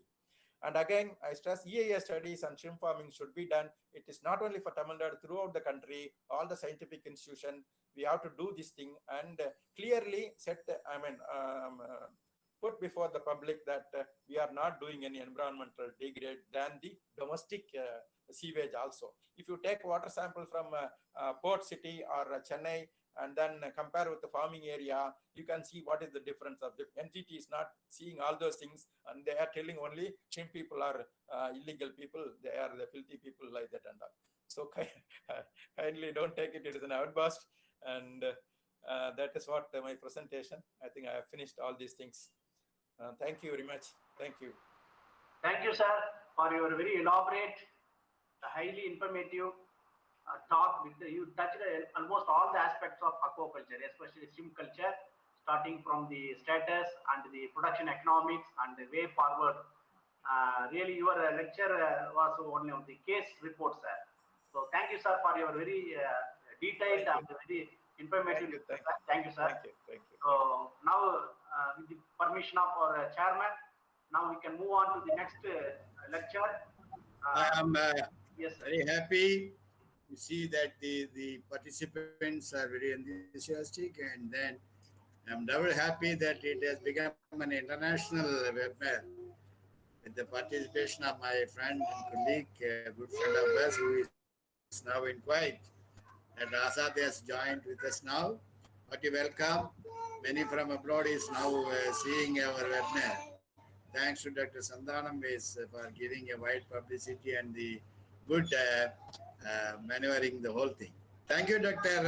Asad. I hope you'll enjoy and put your input at the end of the day. I welcome you wholeheartedly. We will move on to the next presentation by Dr. Kandan, I hope so. And his time is turning short. We will finish at least before 2. Otherwise, everybody will curse us. And we want to discuss quite a lot. Fortunately, Charan has put us into some limelight on certain policies, yesterday's things and all. So we will try to discuss about it for at least 25, 30, 40 minutes. Go ahead. Yes, sir. Thank you, sir, for your nice words. Now, we invite, on behalf of the Fisheries Technocrats Forum, I am very happy to invite one of our dynamic personality as a resource person, who is none other than Dr. S. Kandan, sir, who is a internationally renowned scientist and a very active and enthusiastic administrator of our country. So under the leadership of Dr. S. Kandan, sir, the RGCA is developed like anything. They made several breakthroughs. For your information, for the first time in India, the mud crab breeding was achieved in RGCA. So, and they are working with different species. So further research is even going on, and I am very happy to invite Dr. S. Kandan, sir, who is the director, Rajiv Gandhi Center for Aquaculture, to talk on diversification in brackish water aquaculture for enhancing the livelihood of coastal rural population. So with these brief words, I once again welcome Dr. Kandan sir to give his lecture. Sir, welcome sir. Thank you sir. Over to Thank you. Yeah, thank you, Professor, for the introduction. And respected Honorable Chairman of the Fisheries Technocrat Forum, Dr. Technocrat sir, my mentor, my guru, and also the Vice Chairman of the forum, Dr. V.S. Chandrasekharan sir, and the Secretary, Dr. Kadrivel sir, who was also my teacher, now also is a teacher of this crab farming. And the program is well coordinated by the Dr. Professor Sandhanam, and although other members of the Technocrat Forum and scientists from ICR institutions and faculty members from various universities and colleges and also farming communities, and distinguished speaker of yesterday, Mr. J.K. Sundarai and Dr. Panikrahi and Dr. Kailasam, and I think today Mr. Charan and myself and Joe Kilakudan, and all other viewers of this today the webinar. And first of all, I would like to thank my Honorable Chairman of Embeda, President RGCA, given the permission to participate in this webinar and present about the RGCA activities. It is none other than the teamwork. We have initiated this program, and we are I'm taking you the different journey from the stream to the other diversified species. I am also touching some of the points how Embeda RGCA is contributing towards the export basket by introducing aquatic quarantine facility BMC for stream sector 2. So with the brief introductions about this welcome, and I'll request Professor Sandhanam to kindly make it just show this PPT, sir.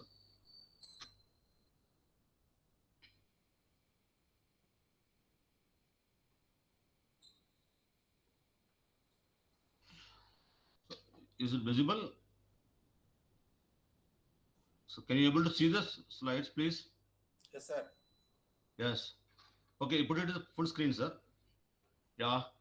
So yeah, this is the Rajiv Gandhi Center for Aquaculture. I think some of the people knows about the headquarters. It is located at Sirgari. It's become an aquaculture technology incubation center of Embeda. Please next slide, sir.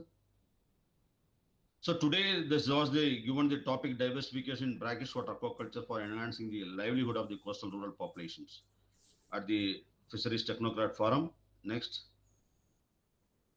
So the first beginning itself, I would like to say this RGCA, that means it is the R&D arm of Embeda, is nurturing the aquaculture sector in India. That it was established in 1996, and especially for promoting the diversified aquaculture by producing the quality seeds for various commercially important and export-oriented aquaculture species in India. Operates 13 projects all over India. All the projects are implemented under the planned scheme of Department of Commerce, Ministry of Commerce and Industry. All the projects are first of its kind on commercial mode, and almost the number of the scientists working in our organization is 91. This is the brief report about RGCA, Rajiv Gandhi Center for Aquaculture. It is now, we are celebrating the 25th year now. Next. So what is the major requirement of the commercial aquaculture? That's what, given the topic, the livelihood is very important. Much before that, what are the essential things are required if you are making the commercial aquaculture? It is one is the first one is the quality seed is very highly essential, and the quality feed is another one aspect. Without feed, we cannot imagine of doing the diversified aquaculture. And technology standardization. This is very, very important. Technology standardizations. Without this technology standardization, Mr. Charan was pointing out about the what you call the biofloc or other things. Any technologies need to be standardized for the various ecosystems and the dissemination of improved technology. If once the technology is standardized, you have to disseminate the technology to the needy entrepreneur or farmer, and you have to design according to the what you call the high scale capacity or low or medium level technology development and the dissemination to the needy people. And of course, this is the final and the last one is the government assistance. Without government assistance, it is impossible to implement any of the projects. If you what Mr. Charan told about the electricity is one of the component. It is taking a lot of money from the farmer. So with all these components, only will lead to the successful aquaculture. Next. You know that fishery sector is having two major what you call wing. One is the captures and culture fisheries. At RGCA, the capture is looking after by EMPADA, Marine Product Export Development Authority, whereas the culture is mainly divided into two sections in RGCA. One is the shrimp aquaculture, I mentioned to you, that is aquatic quarantine facility. That is the first of its kind in India. And broodstock multiplication center, we only opened the first broodstock multiplication center. Of course, the next the one of the what is the high worthy project is domestication of tiger shrimp projects to again bring back the tiger era into our country. If you look at the other things, this is a diversified aquaculture. We have the sea bass first project we initiated, mud crab and genetically improved farmed tilapia for the hinterland farmers, and of course achmia and cobia and pompano, and also multi-species aquaculture complex all together put on one roof. How it will be looks, that also we have done, and we are doing excellent work there. And of course imparting of the training is one of the key aspect of the RGCA, that also we are imparting. And we are having a exclusive lab, a genetic and pathology lab, not only for the farming community, for the researchers also. It is both labs are enable accredited laboratory. Next. So at present, the export-oriented aquaculture, you know very well, Mr. Dr. Charan also pointed out yesterday, what you call, all our speakers were talking about this shrimp aquaculture. Now it is all centric to the L. vanami. This is since it is also an exotic species. It is a commercial culture introduced 2009. It is all well known. It is a Pacific Ocean animal. And of course, we are having we proud to say that aquatic quarantine facility, which was established at what you call Chennai. It is the key factor for making this vanami culture all over India, in almost reaching to 7.5 lakhs metric ton to 8 lakhs metric ton. Without the quarantine facility, nothing is possible. And this is what I want to say here. And contributes more than 92% of the shrimp culture, this vanami. And of course, the $5 billion US is bringing to the export basket. It is the backbone of the industry. Next. So this is what the scenario of the present aquaculture scenario. Other than that, if you look at the freshwater, this Katla roga mirgal is a prime species for the, since we can say that for the last 100 years. But sea bass is the species. I have to thank Dr. Trinavar sir and the team. And presently, I think he is looking after by Dr. Kailasam and other team. And they brought the revolutionary changes when introducing this sea bass. Sea bass is the first species which can be cultured, either it is a freshwater or the brackish water or marine water. This is the, now it is widely accepted the species after the Katla roga mirgal, and thanks to SIBA bringing out the wonderful technology breakthrough made by the mentor, our sir, and also you can say the father of the brackish water fish breeding program. It has paved the way for making the SIBA's a successful program in India. I can say the first consultancy 1999 when we established, we thought we start with some what do you call species. The first one we got it from SIBA is SIBAS. Since then, we started the project. It is moving on excellent way. I'll show you. This the complete facility was established earlier with the consultancy of our SIBA, and bringing the all the spawn from SIBA, and we are rearing to the larvae. And I have to thank Sir and Abraham Sir and Mr. Dr. Kailasam and Subraj. And also there are so many people from the SIBA Mutuad Hatchery has helped us to stabilize this project. Since then, we are doing. Next slide, sir. You look at this, how much seeds we are supplied so far since 2000. Almost 2.1 billion seeds we produced. And the number of the beneficiaries, 2,597 farmers have been benefited. Still it is continuing. Our, what we call, the production was started with 0.5 million capacity. Now I can able to say that it is reaching the 5 million of our hatchery supply so far. This means up to 2020-21 2,597 farmers have been benefited. This is what the livelihood we are bringing to the farming community as an alternative species and also the diversified species. And area promoted is 4,251 hectares. If you look at 0.5 stocking per meter square, the estimated production, you can say that almost 10,000 tons are going on in our country, but still it is local market, and some of the exporters are taking, but still we have to say that we have to go the long way to make this commercial way and export production. The estimated income, this is what we presented to the ministry, that is 276 crores at the rate of 360. For the kind information of the today attending webinar, recently we have produced the next slide I am showing that CBAS, which fetching the price of 420 to 450 of the get price. If look at this, how much seed we have contributed. Andhra Pradesh 62% seeds we have contributed, Kerala 12%, Tamil Nadu 20%, other states 6%.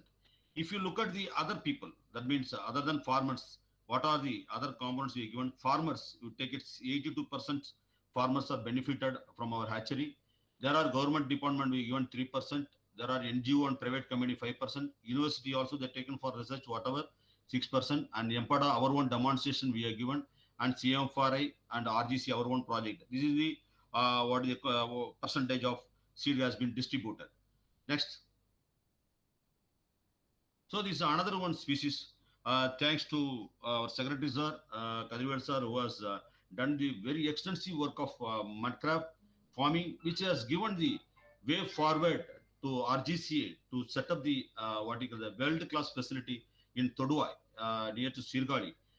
Of late 2004, we started this project just like a pilot scale, and it has given the very good what you call encouragement, and the farming community also very much interested to take the mud crab. Initially we thought it is impossible because the cannibalistic nature, and there was a velvet disease problem. It was all addressed now, and now we are having one of the Asia biggest mud crab hatchery at Toduai, and we are producing seeds and supplying to the farming community. Next slide.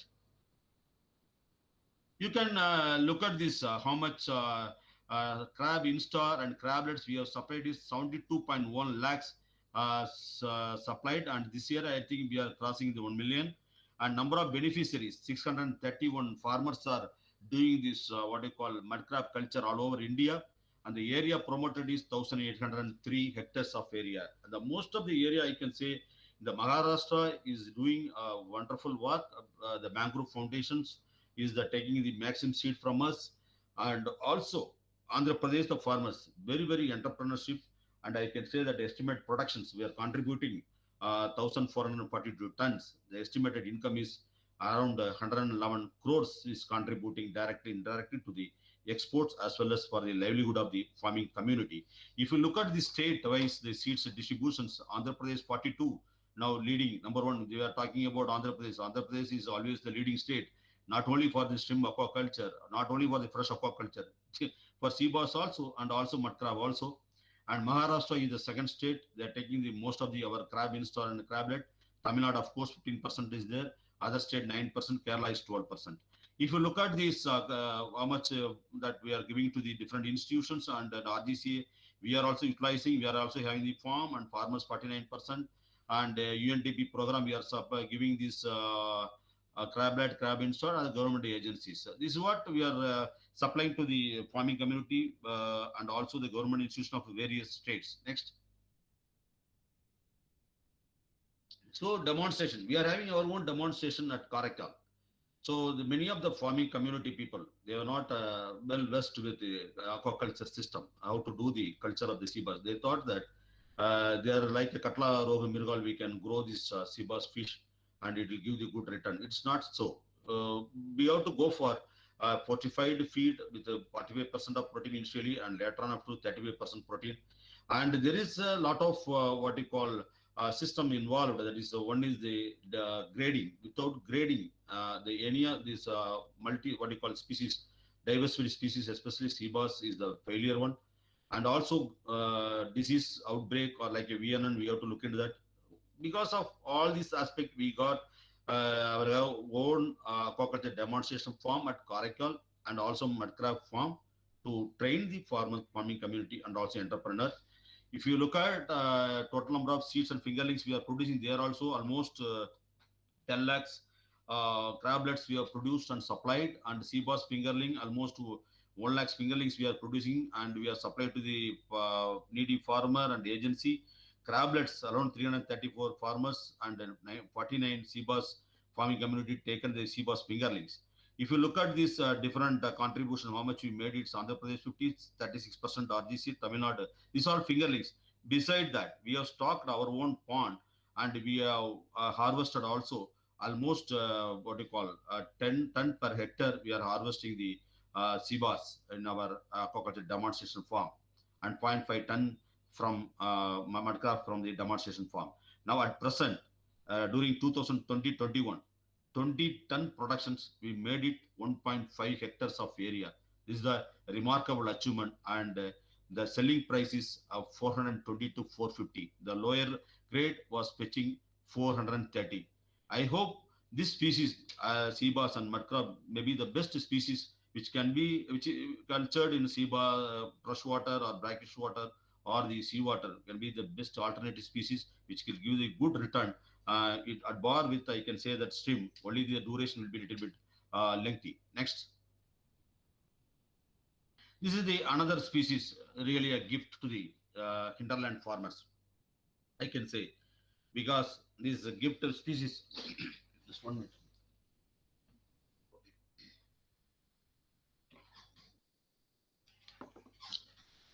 When we are talking about the diversified aquaculture, we thought we ought to help the hinterland farmers. That's why we made it a gift as one of the best species. We had a tie-up with the World Fish Center, Malaysia. And so far, the revolutionary change we made it, I am telling you, last year, the broodstock fry has been produced 10 million by our Vijayawada project. It was in Manigonda village. So far, it has given 3.5 billion, not a million, it is a 3.5 billion seeds we produced and supplied all over the India. The number of beneficiaries, 452 plus 12, that broodstock fry we are given. For the hatcheries also we are supporting because this is the only NBC for the entire country. The area promoted based on the seed stocking, it is 1,778 hectares. So what is the impact it is made is this estimated production is 14,220 tons. We may ask where these seeds are going. 3.57 billion we produced. This is what we want to show you. This our country is also in the line of what you call the map. We are producing more than 14,220 tons, and the estimated income is it is at the lower rate. I kept it at 250 crores. It is not a simple joke actually. And we are making this the major contribution. The state is Kerala is taking the majority of our seed, 43%, and Maharashtra is 34% of the seeds we are supplied. Other state is 14%. Andhra Pradesh is 9% seeds we are supplying. And one of the best nursery system and best nucleus breeding system is established at Manigonda village, and it's also giving the training program. Next. Of course, marine finfish hatchery. This is Cobia and Pompono. We have initiated at Puryu, Trivandrum, and thanks to CM Farai, and they were the eye opener. They have only initiated the first Pompano and Cobia hatchery. Thanks to Dr. Jayakumar Mandapam and Anil Kumar, and we are also started these projects a little bit late. And of course, we are producing and are supplying this seed. Not the expected level because the total fingerling supplied is almost 4.4 lakhs so far and 95 beneficiary. The Cobia Pompano, Cobia is around 1.25 lakhs only, because you know that this producing of the marine fish is a very tough job, and Cobia is a very big fish which will grow with 7 kilo within a year. It's all having some hindrance and issues. We are addressing it, but still we are moving forward. This is also prominent species for diversified aquaculture. Next. So aquatic quarantine facility, I told Mr. Ilama that Sharon also pointed out, without AQF quarantine facility, this what you call Vanami culture not possible in India, and we are Now, 2008, we started this aquatic quarantine facility. We are supplying almost broodstock more than what you call 16 lakhs of broodstocks we have quarantined. Number of beneficiaries are increasing year-wise. We calculated cumulative 2,671. And it is giving the complete what you call change the scenery of our shrimp farming sector. Of course, we should not replace the monodon, and it is a native species. But now Vanami is taking the what you call a lead role, for which we are proud to say Yambada RGC has established a wonderful facility at the Nilangarai. The facility is given by the Tamil Nadu Fisheries Development Corporation, Government of Tamil Nadu, thanks to Government of Tamil Nadu, and also thanks to the Coastal Aquaculture Authority and SIBA and all other what you call members of the what you call committee of the AKF who is giving this support to us, and that's why this Vanami is flourishing. Next slide. So this is our own first BMC, Broodstock Multiplication Center. You know that this is the very icon of this what you call aquaculture sector. This is old Taskbar hatchery. We converted into L. Vanami Broodstock Multiplication Center. We are producing almost 50,000 broodstock per annum by bringing the juvenile, that means PPL, post larvae, from Oceanic Institute, and we are supplying to the farming hatchery operators. And this is also having a very big impact in the sector of L1M aquaculture.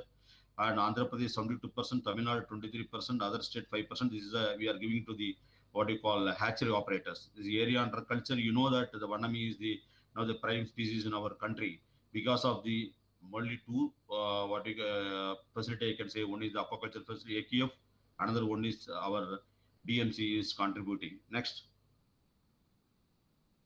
So the Opencv cage project. So we thought when you are doing these other species, why don't you do it the open cage species aquaculture?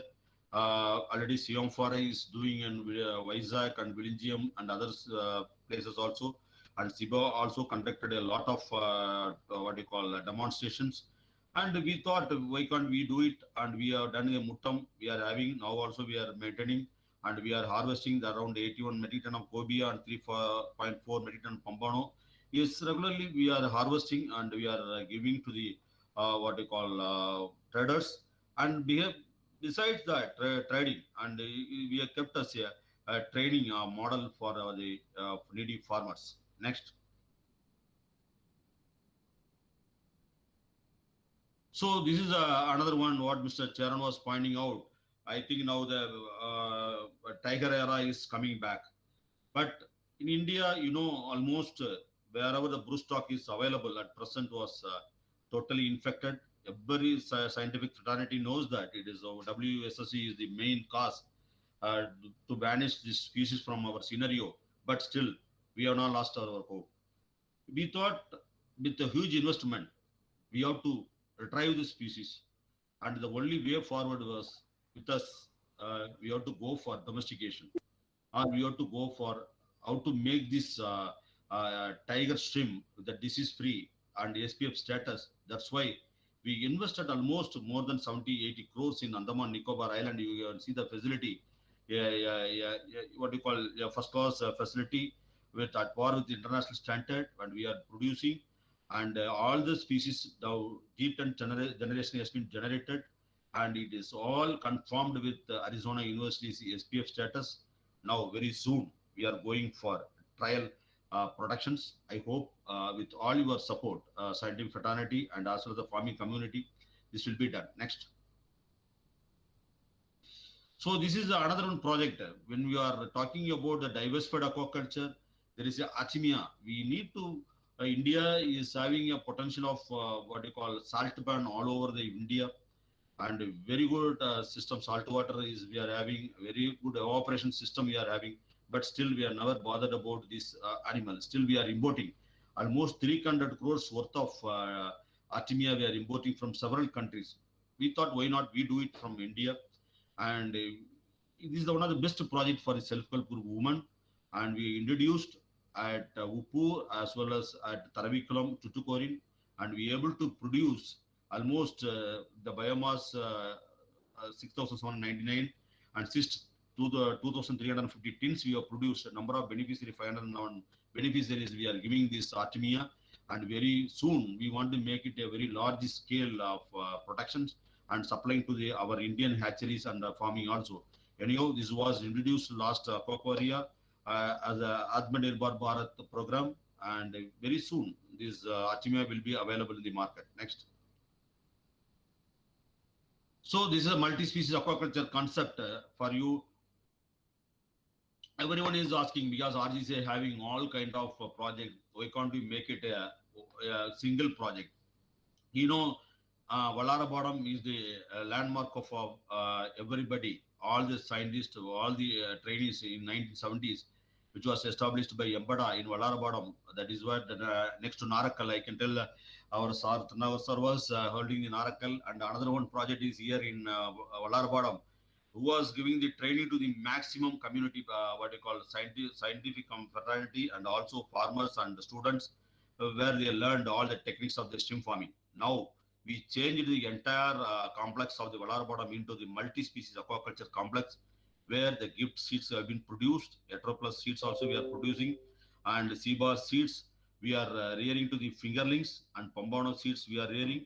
Besides, we are revived the P. monodon. It is a high health seed we are supplying. It is not a SPF seed. It is a high health seed we are supplying. These are the total revenue we made it. Number of beneficiary also, you can see that there are a number of people in the queue, I can say, in West Coast for getting all the seeds from RGC. It is making a complete revolutionary things, I can say, in West Coast. It not only this one multi-species aquaculture complex is not sufficient.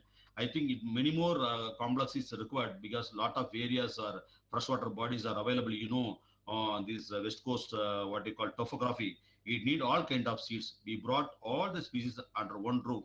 It is making a very interesting, what you call, service to the farming community. Next.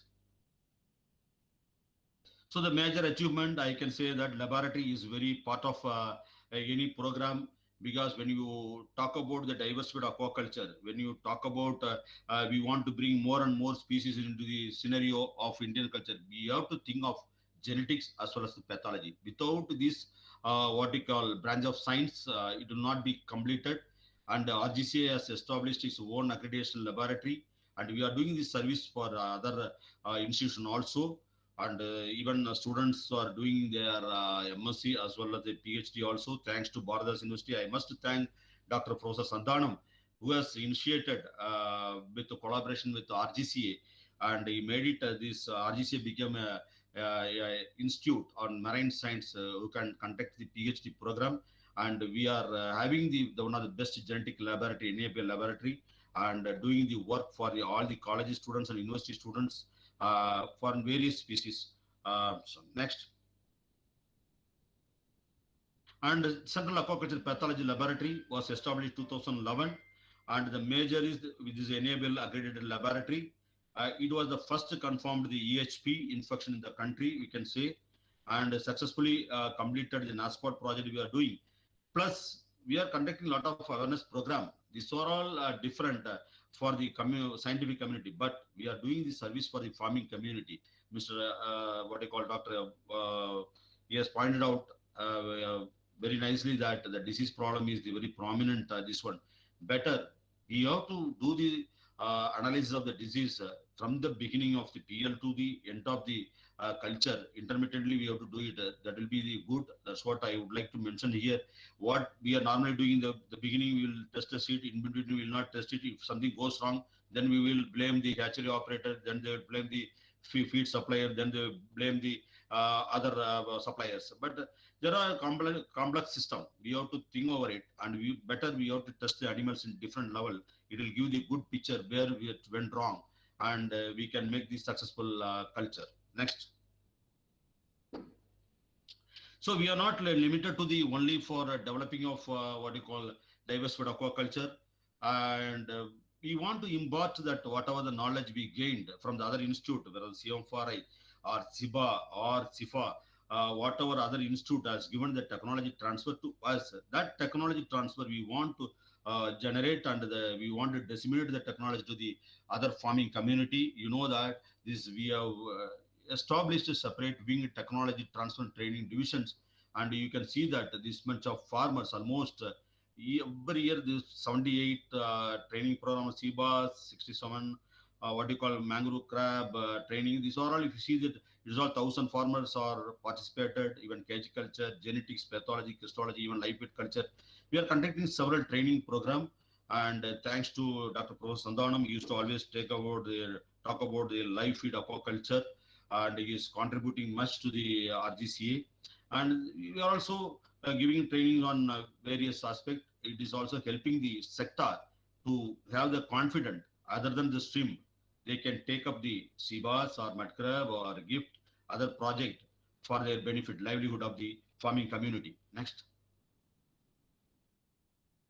So we are also doing the technology transfers. So not only limiting to the only the productions and only the this what you call training, we are also providing the consultancy service to the various states, government, and also entrepreneurs. Andhra Pradesh, already we have signed the agreement with the CBAS hatchery, mud crab hatchery, and also GIFT and also AKF. Tamil Nadu also we signed. There are two what you call one is at Krishnagiri, another one is Manjula River, that dam.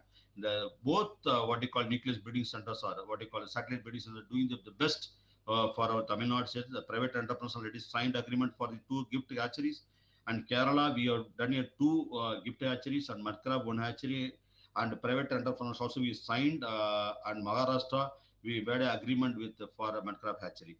And also we are establishing a well network at Odisha by giving the broodstock fry, and we are supporting the Mangrove Foundation Maharashtra for 100 UNDP projects. This is what we are technology transfers we are doing for the different species. Next. So how to achieve? There are a lot of things we are discussing. We are all scientific fraternity from all over India. We are seeing that aquaculture is the prominent what we call sector which can help our country. Thanks to Honorable Prime Minister, is made it the Department of Fisheries, Ministry of Fisheries, separate ministry under which people are getting a lot of benefit. But at the same time, we are keeping the 1 lakh crore target. How it can be done? Because we need a nucleus breeding center for not only for L1ME and also for indigenous and also for other species. Unless until you establish this NBC nucleus breeding center in our country, it is very difficult to say that our whatever the production we are doing will be good for us. There will be a disease problem will not be there. There will be problem. We have to go for NBC, and BMC is the link of NBC, and we need a broodstock multi center. We opened it. That is also in Andaman. Very soon, this monodon will be given for the commercial purpose. And hatcheries for diverse aquaculture species. See, there are, if you take in the scenario, one what you call mother institute is the SIBA, is having what you call SIBA's hatchery, from where we borrow the technology. And some SIBA, CMFR is doing some of the technology for group or Cobia. From there, only RGCA is having the hatcheries. We have to promote the more and more hatcheries, for which we need the financial support from the government. And the next aspect, everybody neglected that. Yes, we talk about the diversified aquaculture. We talk about the livelihood of the farming community. Where is the feed for all these species? That's what it is giving a lot of worry to us. Even though we are producing 5 million seeds of SIBAs besides the SIBA, and we are producing mud crab seeds, we are producing Cobia pambano, to altogether SIBA, CM4I, or what you call other institutions. Still, there is no fortified feed for any kind of fin fishes, especially marine fin fishes, which is having the vigorous, what you call the cannibalistic nature. And we have to think of how to promote the feed also. And the first and the last one is the implementation of Opencv policy, because most of the marine species, it has to go to the open sea. It has to go for open sea cage culture, because land-based aquaculture, it is completely filled with what we call stream aquaculture. Mindset has to be changed. For that, the only option is the open sea lease policy is implemented by the government of India. It will be good. There are many number of species will come up in the future. We also, scientific fraternity, can help them, government, to do this open sea policy and bring more and more production to our country and make it India is the #1 country in the world in aquaculture produce, and Atmanirbhar Bharat. Next. So this is what my brief presentation, sir. and thanks to everyone. I think most of the Technocrat forum is filled with eminent our teachers who has taught us the lot of what we call technology transfer, which we are carrying forward to the next generations. So there is a proverb: is retirement is not the end of the road; it is the beginning of the open highway. With the proverb, I would like to thank each and every member of the Fisheries Technocrat Forum for giving me this opportunity. I would remember this juncture, Dr. Saktivel sir, who was given this idea of the Rajiv Gandhi Center for Aquaculture as a center of excellence, which is moving forward with all your blessing and support of the Technocrat Forum. Once again, I'm thanking each and everyone who is attending this webinar, and future also we are ready to cooperate with the Technocrat Forum. Thank you once again to everybody. Thank you, sir. Thank you, sir, for your excellent, eye-opening, mind-blowing, highly inspirational, and wholesome presentation. I can say this is one of the presentation which was attended my lifetime. This is the best presentation. Of course, whatever you presented here is all field-oriented data. That is societal relevant and national important research you have presented here. I am sure the participants, especially the student participants, the young minds of our country, definitely they will take your the data, the achievements for further promotion of aquaculture in our country. Definitely, sir, with your support and with the blessings and support of Dr. Arasu sir and the eminent personality dignitaries who is attending this program, definitely our country is going to be the topmost country in the world in aquaculture, especially the brackish water aquaculture. So with this, once again, on behalf of the Fisheries Technocrats Forum, we wholeheartedly thank you, sir, for your mesmerizing presentation. Thank you very much, sir, for your valuable time sharing with us. Thank you, sir. Thank you. So now we move on to. I make a small announcement because since Dr. Azad has joined, and then the Kite Institute is doing a wonderful job on the fish breeding. At the end of the thing, just to request you to give a briefing what is going on with the pamphlets and other important species. Just a briefing so that it will be an information to others. If Azad Sahab, with my personal request, is it possible? Hello. Vanakkam, sir. Vanakkam. Yeah. It's fortunate to have. Is it possible to give a small briefing? Yeah, sure. Sure. After Joe's presentation, Yeah, sure. you make a small briefing. Okay. Yeah. Thank you. Thank you. Thank you, sir. I thank Dr. Azad sir for accepting our invitation to address the gathering. Thank you, sir. So now we can move on to the next and final presentation to be made by Dr. Joe Kelakudan sir, who is a principal scientist from ICR Central Marine Fisheries Research Institute, Chennai. So on behalf of Fisheries Technocrat Forum, I wholeheartedly welcome Dr. Joe sir to give his lecture on marine capture and culture fisheries, present status and future prospects. So on behalf of Fisheries Technocrat Forum, I welcome you, sir, to present your lecture. Thank you, sir. Now over to Dr. Joe, sir.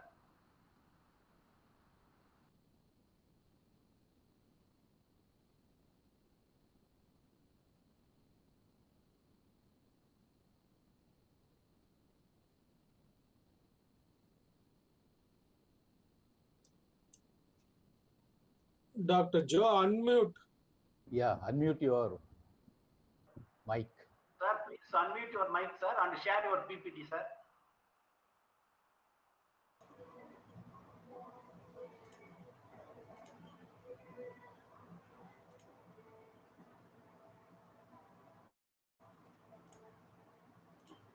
Your mic, yours is in now. Am I audible? Yes, sir. Now audible. And Sir, please keep your slide in presentation mode, sir. Full view. yes, now it is in presentation, right? Full screen. Full screen mode, sir. Please keep in the slide in full screen mode, sir. Now? It is in normal mode only. Is it okay now? No, sir, not yet come. It is in normal mode only.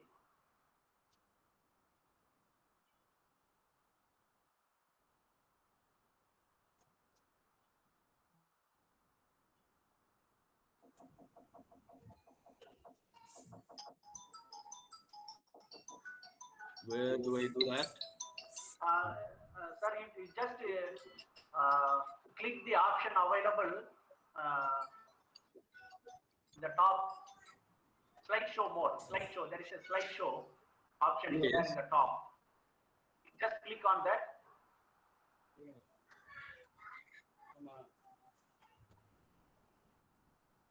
So otherwise, if you open your sir, keep it in the minimized mode, then you can share through the bottom. In the bottom, there is present now option, arrow mark. Yeah. You just click on that. If you click on that, you will get the three options. You just click on the first option, your entire screen. Click on your entire screen. Yes. Your screen will be displayed. Yes. And you just click on the screen, and then you can open your PPT. Keep it in your full screen mode.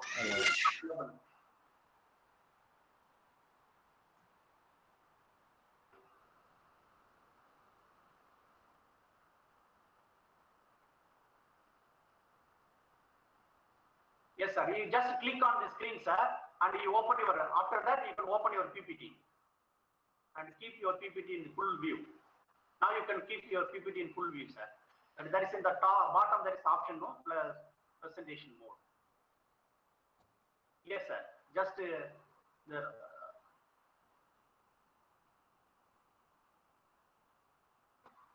Where I have to click? Right. Yeah, in the bottom there is a presentation mode, or otherwise you can go to the top. You just click on the screen, sir. That screen is displaying. You just click on the screen. Then you can open your PPT. Just open your PPT. Minimized PPT should be open, maximized. Oh, I'm clicking on the screen, but it's not opening. Your PowerPoint you can send to Dr. Santanam. He will operate. It is little lengthy here. Now you can see, sir, there is in the bottom on the right side. Yeah. There is Yes. You click on that. No, sir, this one, right side. Yeah, slideshow. This one, Yeah, you click on that. Yeah, now it's working. Yes, it is. Yeah, okay. Thank you, and sorry for the hiccups again. Not being very familiar with these each link issues. No issue, sir. Please.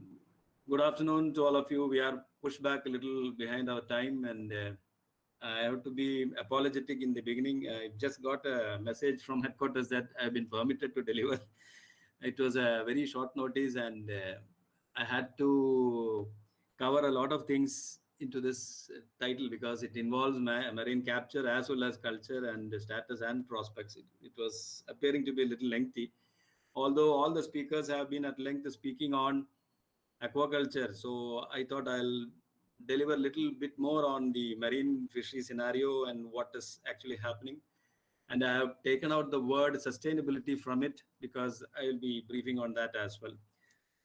And I'm grateful to my director, Dr. Gopalakrishnan, and the PME for having permitted me to participate. I'm a long-time member in the FTF, and I'm glad.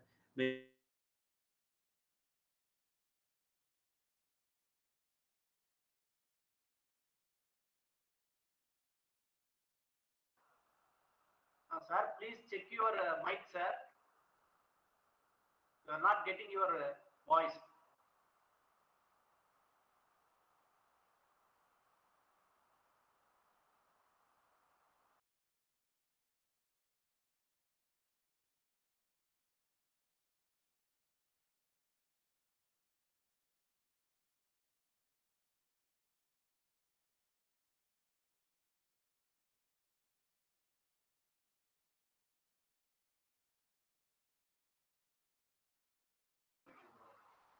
Sir, Dr. Joe, sir, I think you have a network issue. We are not getting your voice, sir. Please check for your network and also the audio.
Dr. Azad?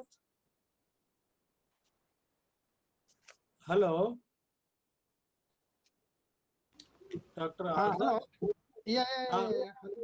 I think some technical problem with Dr. Joe. Meanwhile, without wasting time, shall we? Can we have your presentation? Good for idea, some sir. time? It's a kind of unannounced quiz. You know, we used to have one unannounced quiz in our study days. Dr. Arsu sir has given. Yeah. Can you please? You can briefly tell. Yeah, of course. Telling is okay, but presentation means I have to have prepared the presentation, and it's very nice. Dr. Arsu sir has invited me and sent the invitation, and this has been going back to your motherland, to your mother's place, native place. So Dr. Azad is under the preparatory mode. By the time I thought that Joe will finish so that he will follow it up shortly. But if he advance it, his slide has to be arranged this and that will take some time. So if he's what ready, is the he position can. now with the Dr. Joe? Something is going on. I think maybe something with his network. Network problem or Joe? No, sir, it's a problem from Joe sir. Oh. Joe sir side only. Joe sir, Yes, some network problem or yes, slides sir, have he has come some to you network issues. or he is. Yeah, if slides come to me, I will operate from here, sir. But he has some network problems, sir, I think. Sir, I am trying to contact him. I am trying to contact him. I am trying. Meanwhile, if we can request Dr. Azad. And we have an interaction, sir. We have interaction. Yeah. Sure. Thank you. I see a lot of my seniors. Dr. Kadirvel sir is there, and Chandrasekharan, K. Panigrahi. Yesterday's this one, I saw it on the YouTube. You put on hold the Dr. Joe. Now Azad is giving some. Yeah. Hello. Continue, sir. Continue, please. Yeah. So it's nice to have. Sandhanam Azad is. No, sir. Sir is not yet come, sir, so far. So I think he is trying. He is trying to log in again. So meantime, we will have interaction, sir. We will have interaction with Dr. sir so that we will manage the time.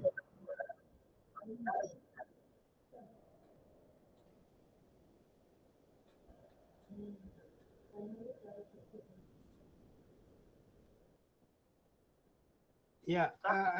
Arsu sir, can I? Yes, sir. Can I? Okay, I can just give a briefing on that. We will ask now. You put Joe on hold. Azad Saab will say briefly what is going on there. Please, Professor Azad. Yeah. Azad, please. Extempore बोलना है. Yeah. Nice to see you all here. This actually 2004 I came on deputation, thinking that I'll go back with some knowledge from Kuwait and benefit SIBA, but unfortunately SIBA didn't wanted me to go back probably, so I remained here. So of course here when I joined we had the silver pomfret project going on, and they had completed the first phase of collecting brood stock from the sea, and then going on for the seed production. In the first phase, they did not succeed much. In fact, the problem is the wild stock itself in Kuwait. It's going down like anything. They used to have about 100 tons annually for Kuwait itself, though it's a shared stock between Iran and Kuwait.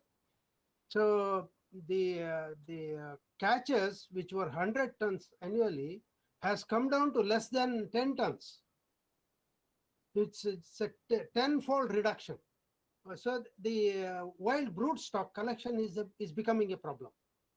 And after the invasion and liberation of Kuwait and all, these things have become much more difficult for us to handle things, and a lot of restrictions on the from the coastal zone management and the government and all on catching the wild brood stock. So that's how we somehow the first phase we had some stock with us, and that was grown. And then in the second phase we collected some brood stock. We did some work. We had problems of streptococcus and Uronema, a parasite which killed a lot of young ones. Uronema is just like a cryptocaryon. It's a holotrichous ciliate, and it is very severe on these type of fishes like silver pomfret and tuna. Those have very small scales, and any bacterial infection, they try to rub the sides of the container, and they lose more skins, and the bacteria allows the parasite to enter into the bloodstream. And this ciliate parasite, it very fast it enters into the bloodstream and goes to the brain. That's a very dangerous point of infection. Once it goes to the brain, it's very difficult to control. The fish will die. So that's how we lost a lot of fishes during 2008-9 that time, and we collected some more fish, and because of COVID and all, a lot of manpower was not there, and we lost many of the fishes. So again, the government has asked us to go for a next phase and revive the project. In fact, we did a lot of broodstock collection, breeding it onshore, the spawning, collecting the eggs and the milk from the parents, and then growing them in the lab, in the wet lab here. And we could grow them to the second year also. The larval survival is very low. You have to do a lot of nutrition work on that. We were using eel feed, which is very high in protein content. And of course, biomar feeds for the grow out. We were using, which was about say 50 to 55% protein, which is very high protein level. And the low protein, their growth is not good. And one more problem with Kuwait is from November till about March or April, we have very low temperatures. And silver pomfret doesn't grow much during those periods. So active growing period is very less. So these are all the bottlenecks which we face. And that's why in one of the India government CSIR conference, I also participated in that. And they asked me, the Science and Technology Department, they asked me what the foreign scientists of Indian origin and Indian scientific field can collaborate and things like that. I suggested on these things, like silver pomfret. We can have a very good collaboration between Kuwait and India. We have a lot of good stock there in India, and we can have, I came to know that the stocks are same, almost similar. Maybe racial differences may be there because of the environment and things like that. So that's one of the areas where we can have good collaboration with. And another thing is, thanks to Dr. Arsu sir, I was involved in his project of Asian sea bass. And right now we have in Kuwait also Asian sea bass. We have in our institute, and also 2-3 farms where I go, for some help and all those things. They are doing Asian sea bass culture. So probably we will be looking forward to some more, cooperation with you. I think Joe is ready with the presentation. He came on, and we have the grouper Coides, Epinophilus coides, and the breams, 2 breams, which is Sparodontex hasta, which is a bluefin bream, and Acanthopragrus latus, which is a yellowfin bream. These 2 are there.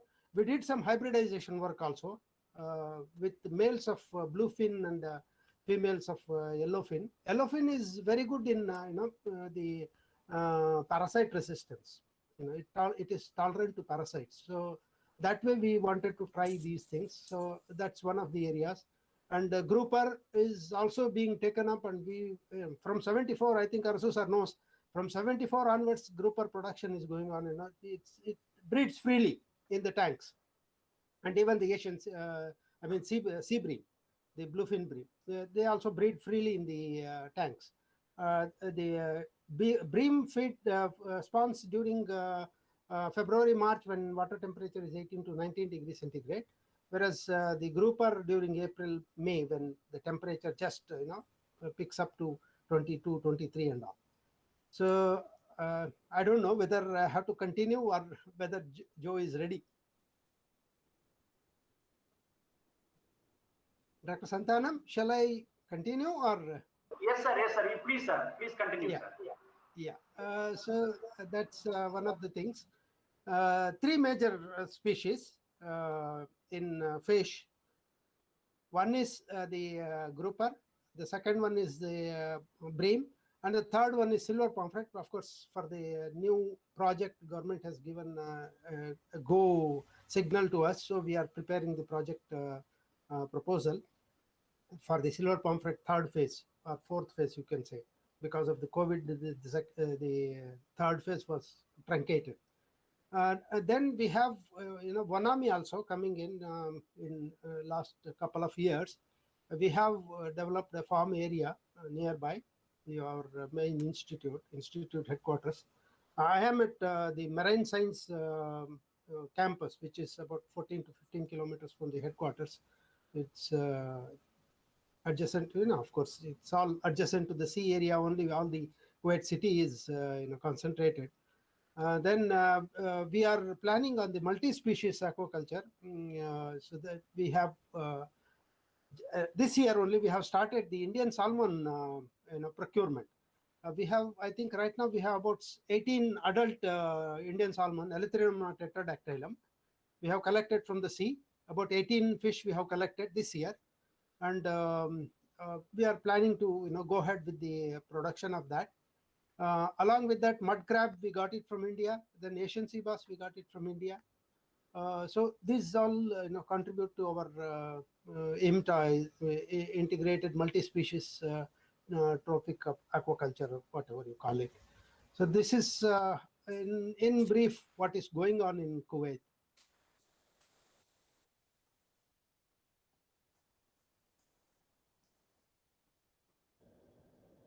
Sir आपका vaccine के बारे में sir ये vaccine and they also you got the patent for that. Yeah. Actually, that's in the fish health management side. I am heading the fish health section here. We have developed a molecular diagnostic lab, and we are working on those things.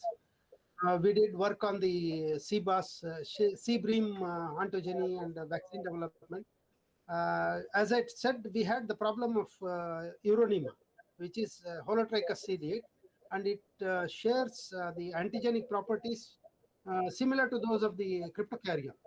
So we developed a protocol for growing the ciliate parasite in the laboratory, and then it's a very good bacteriophage. It feeds on the bacteria. And we saw that the silver pomfret is affected first by the Vibrio alginolaticus. They create some kind of entry points on the skin, and the parasite makes it easy for itself to enter into the fish. So we thought of growing the Uronema with the Vibrio soup. It grows in the Vibrio soup and develops to 10 to the power 6 within 3-4 days. And then we harvest those ciliates, inactivate them, and then mix with feed and vaccinate the fish. And it has given very good protection against both Uronema and also the cryptocarrion, which is a cross protection. And cryptocarrion is a problem in many of these areas with whether it is grouper or sea bream.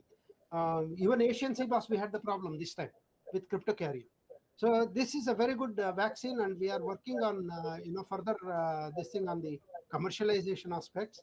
And the second vaccine we have completed the first phase, that is on the VNN and the cryptocarrion. It's actually a genetically modified vaccine, which is putting the antigenic genes of the cilia and the coat protein of VNN into bacteria, which is a probiotic. So it is a kind of 3-in-1 shot, and we have completed the work, and we are now planning for commercialization and this one. So we had a tie-up with an Indian biotech company for the genetic manipulation, and we did all the preliminary work here. We are going in for the field trials, maybe with the Indian, HSCBAS aquaculture people. I had contacted some of our juniors in College of Fisheries, Mangalore. They are doing some Asian sea bass aquaculture in Kumta area, and also from West Bengal. Also, few people are interested in evaluating the vaccine. So we are working on those. That's on the vaccine. Thank you, sir. And after the COVID, we are all obsessed with vaccine, and wherever the little vaccine, we are very, very happy to learn that. Thank you. Thank you. Thank you, Dr. Azhar sir. Dr. Joe sir is logging, sir. Yeah, thank you. Thank you, Arasu sir. Thank you, Santanam sir. Yeah, thank you, everybody. Yeah, thank you for giving me the opportunity. We will have an interaction at the end of the lecture, sir.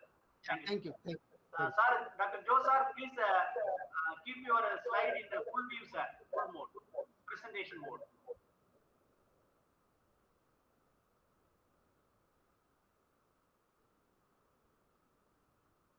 Dr. Joe sir. Slideshow. Yes, sir. Please keep your slide in slideshow mode, sir. The maximized mode. In the bottom, there is an option. Just next to that, sir. Next to that symbol. Here you can see, yes, sir. The last one. Yes, sir. Click on that.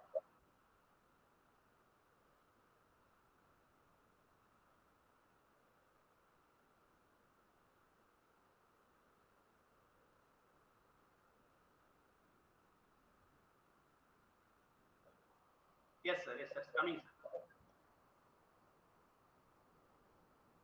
Can you hear me? Yes, sir. We are hearing you, sir. The slide is coming, sir. Due to some. It will come, sir. It will take time to display.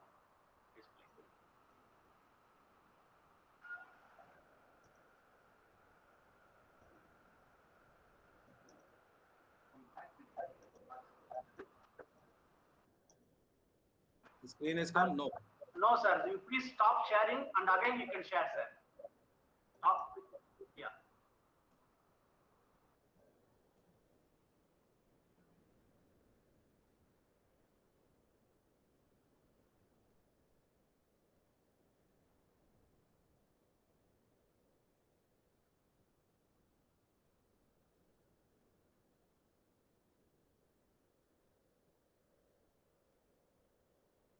You're able to see it? No.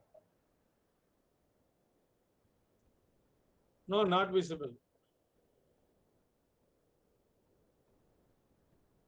I cannot hear you. Sir, actually, your screen is visible. Now your screen is visible. You just click on the screen and open your PPT. Keep it in your PowerPoint mode. Hello. Open your PowerPoint. Yes, sir. Now you can just go through the presentation, sir. Yes, yes, sir. And sir, there is a hide option no, in the bottom. You click on that hide. Hide option is there. There is a box no in the bottom of your PPT. There is a hide. Yeah, yes, sir. Yes, yes. Yes, sir. Yeah. Yes, sir. Please continue, sir. Thank you, sir. I don't know where I stopped, but I've made a presentation more on skewed on to the marine capture rather than on culture, because most of the speakers, eminent speakers, spoke on culture fisheries. So I thought I'd like to brief on what happens to capture fisheries in the country. CMFRA is involved into this for past, we are celebrating our 75 years jubilee this year. And we have so many centers all across the maritime states, and other field centers are highlighted in this map. This is the potential we have and the mandate of the institute. This is for the last year's annual report data which has been published. We stand at 3.56 million tons, and Tamil Nadu is the #1 state producing maximum marine fish, close to 7.75 lakh tons. And it is something overturning the Gujarat fisheries. But during the 20 lockdown, the marine fishery sector has lost close to 11,600 crores in about the 40 days of non-fishing and non-trading activity. And we are talking of nearly 9 lakh fishermen families. This graph by the Department of Fisheries clearly shows on how marine fisheries has shrunk from 71% contribution to nearly 30% contribution in the last decade. The bulk of the catches are contributed by the mechanized on the East Coast, and very few states like Maharashtra and Kerala, there is a contribution from the motorized. Whereas you can see in the case of the next state, I mean the eastern coast, we'll find the contribution from the traditional and the motorized and non-motorized sector from Andhra, Orissa, and Tamil Nadu is much higher when compared to the mechanized. But again, mechanized sector contributes to the bulk of the landings. This interesting figure, that is the census data, will show you how skewed the marine fishery scenario is with in terms of anthropogenic data. The length of the coastline is maximum in Gujarat and Tamil Nadu. Number of landing centers is maximum in Tamil Nadu and Andhra Pradesh, whereas number of fishing villages is maximum in Orissa, Andhra Pradesh, and Tamil Nadu. You can see the number of landing center versus fishing village kind of a contrast in Odisha. Then coming to again fishermen families, maximum sizes are, families are observed in Tamil Nadu, Andhra Pradesh, and Orissa, whereas the lower stratum of communities living, again, it is more in Tamil Nadu, Andhra, and Orissa. Fisher population is also maximum in those states. So more of artisanal and traditional fishers are are in numbers, whereas the people who operate more of mechanized fleet are lesser in numbers, and they are more concentrated in states of Gujarat and Maharashtra. Although we have only a few 9 states and 2 territories, but when we see the zones based on the local biology and regional characteristics of the coast and the bottom contour and the water characteristics or the hydrographic parameters and the fauna and flora of those places, we have so many zones. If we take only one state of Tamil Nadu, we have 6 zones, and they differ quite significantly in terms of fishing practices, craft and gear used, the kind of tidal parameters, and the coastal characteristics we have. So we are talking of a huge amount of diversity in terms of the coast and coastal context. This is in terms of the spatial closures, which are based on each state's maritime laws. What is the spatial limit for the traditional fishermen to venture, as well as the mechanized fleets to operate? And it is again variable from, say, from Kerala to Karnataka, there is 4 kilometers distance difference.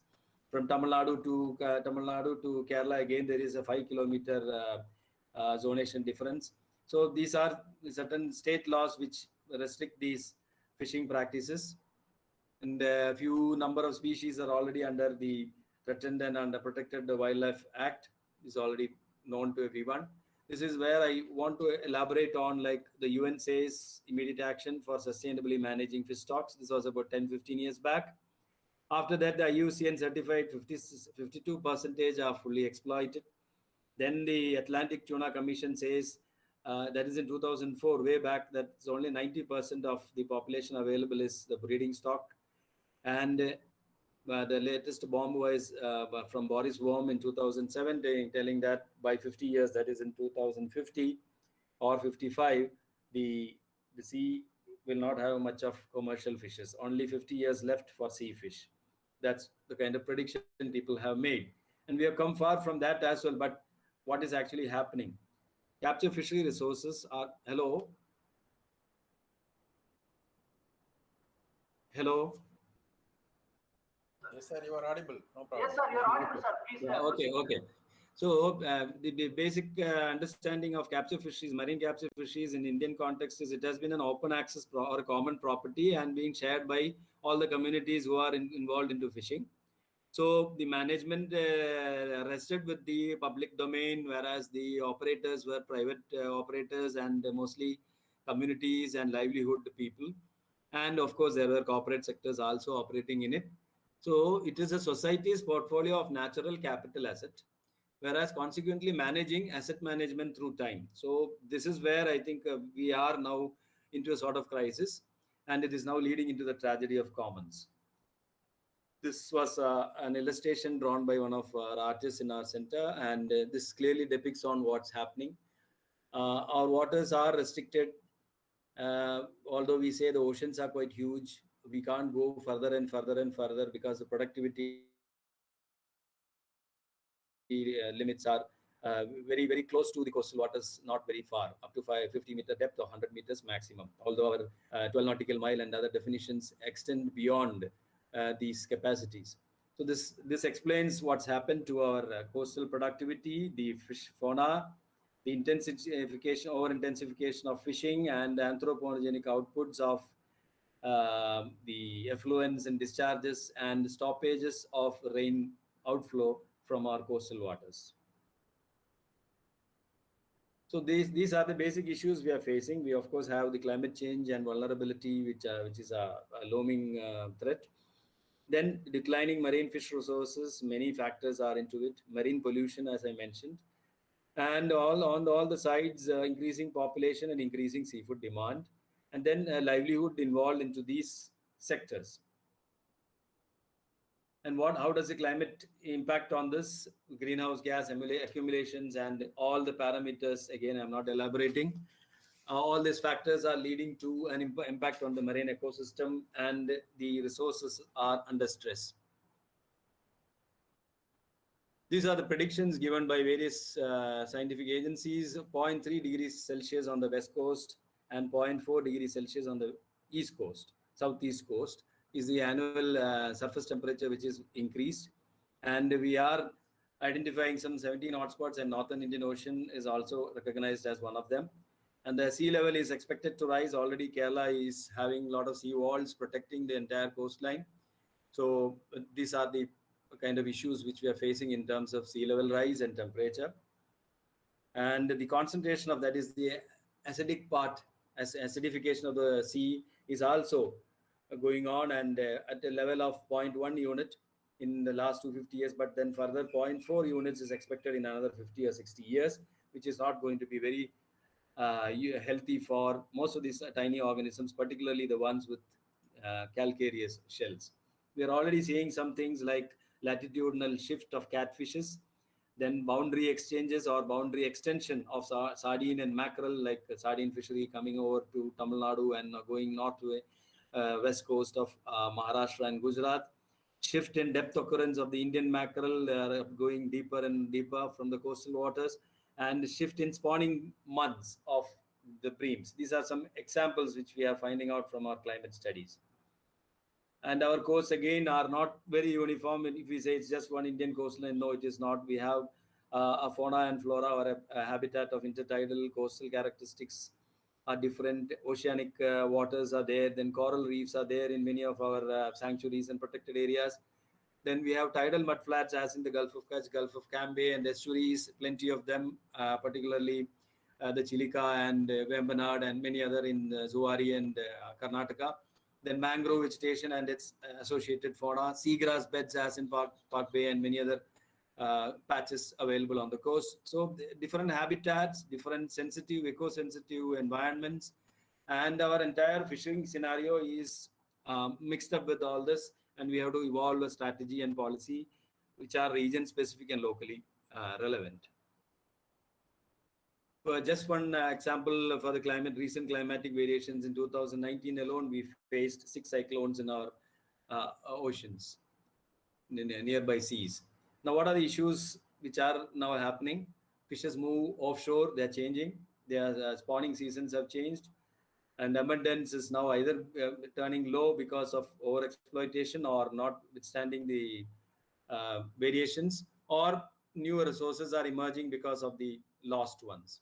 So there are changes in ecosystem structure and function, reduction in value of fish and profits from fishing, as well as there is the increasing intensity of cyclones have led to more of sea erosion, sea level rises, and damages to life and property. This is some simple theory which we like to, as I already mentioned, we are asking the fishermen to venture more and more deeper since the resources are scantier. So that is one theory which we believe that fish can be caught little further and further as the fish go deeper, or rather fish is available more there, but that is wrong. We don't have much of productivity in our deeper waters. So their efforts and practices are to be changed, and they are to be designed, and it is again cost intensive. Similarly, if we take one family in the decade of 1950, which is multiplied and the siblings have come out, and then ultimately during 2020s, we are seeing a close to about 30 families in the working in the same village, in the same habitat, in the same resource, and having say 30 odd crafts. So this is not going to stop unless there is some kind of a mechanism. All this is because we call still that as a common property or an open access resource. How long this can continue, we don't know.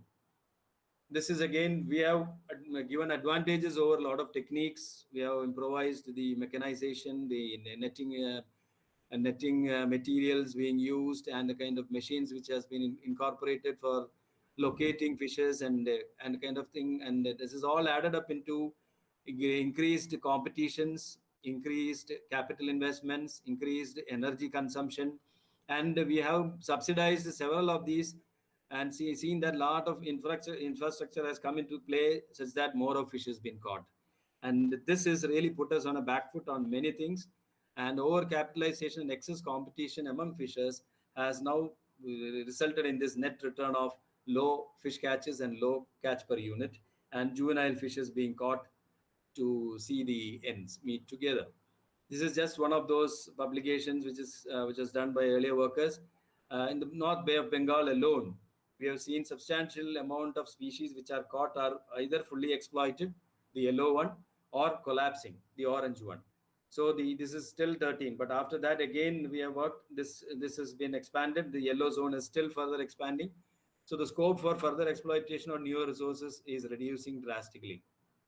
This explains, look at the green bar, the final decade, you can see the green bar has gone down. That is, the developing resources available for next exploitation is come down. Fully exploited group has gone up. So this is a saturation which has reached. Although the resources are different, I am not going to that. Now, so several scenarios have emerged. Out of that, we have learned some things. And now we are standing at the final scenario 6. So scenario 1 was more entrant into fishing, and it is still continuing, although it is the danger zone. Scenario 2 is all are getting educated and they are shifting to other professions, or they don't want to stick on to this dangerous and less return-oriented industry.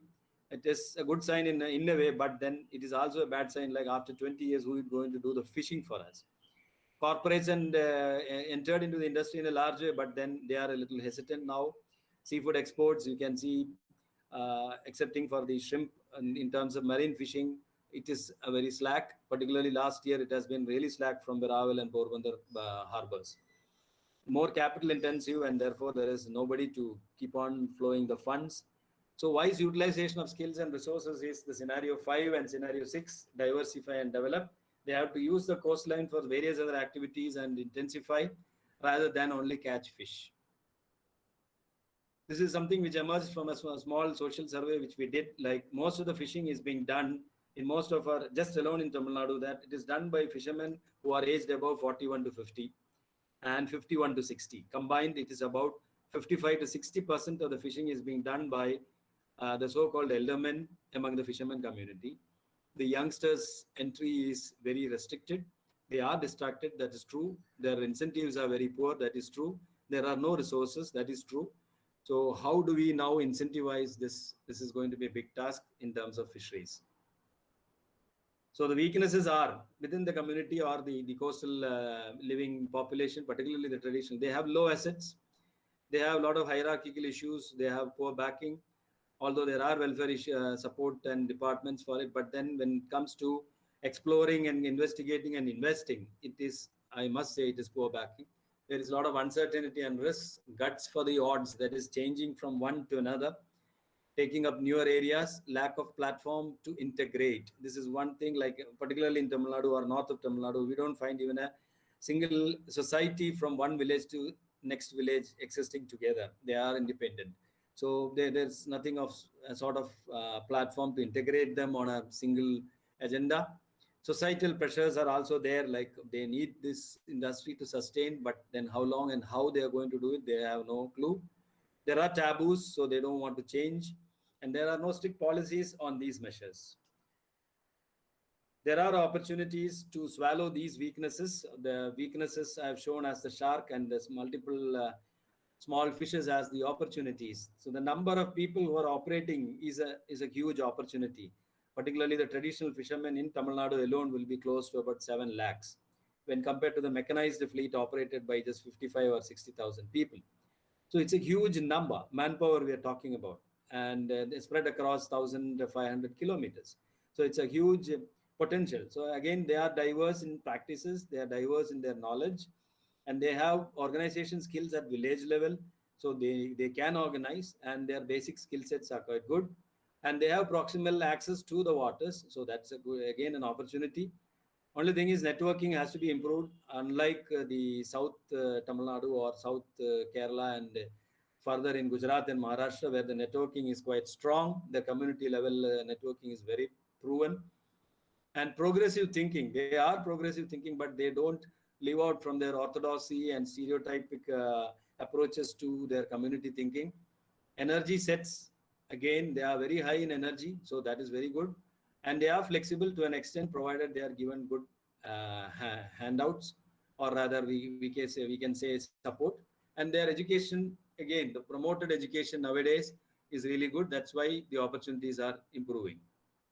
Now we're talking of sustainable. The word sustainable in terms of marine fisheries does not hold good, and that I think even Polly and other people have, Polly and Tony has already briefed in just 2 years back, and they too infer that but just by improving our catch statistics and showing various species as the total landings, in effect, when our top predators and big fishes have disappeared from our waters, particularly say states like Gujarat and Tamil Nadu, that appears to be a kind of an erratum.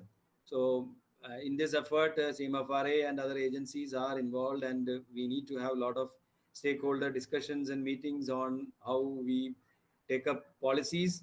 You can see on the right hand side, the Ashtamudi clam fishery was certified under the MSc certification program. So some kind of sustainable clam harvesting practices, and that has been already certified by the MSc in Ashtamudi, and I think further they are doing it in crabs and lobsters in some places, select fisheries. So that is just an initiative taking place where the stakeholders, again, in a certification, who is the agency who is going to do it? Why should a private agency enter into certification when the government public domain is doing all the research and the statistics and the management? Second, who will fund the certification exercise? These are certain questions to be answered. Still, the debate is on. In one particular exercise, I would like to add on was like we had 7,000 fishers connected to an artificial reefing resource management in Tamil Nadu. This is one thing I am trying to explain to you, what in the process of this, decreasing or declining fish production on a coastal states in India, what best can be done and what efforts we have taken in that direction.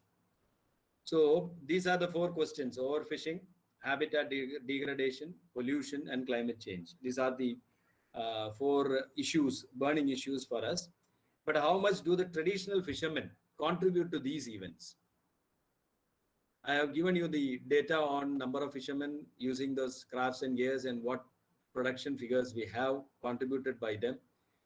And now this question arises: how much do these traditional fishermen who are in big numbers contribute to these events? So that is where the whole support or sympathy to these fishermen we have to develop. That is why we worked on developing artificial reefs, what has happened to our coastal waters, what is happening to our traditional fishers. Fishing down the food chain is already happening. And we wanted to support the artisanal and traditional fishers. We got into a huge way by the funding from Tamil Nadu Fisheries and the IFAD, the FAO and IFAD. And that's how we got into habitat restoration programs, to see that the coastal productivity can be revived to an extent.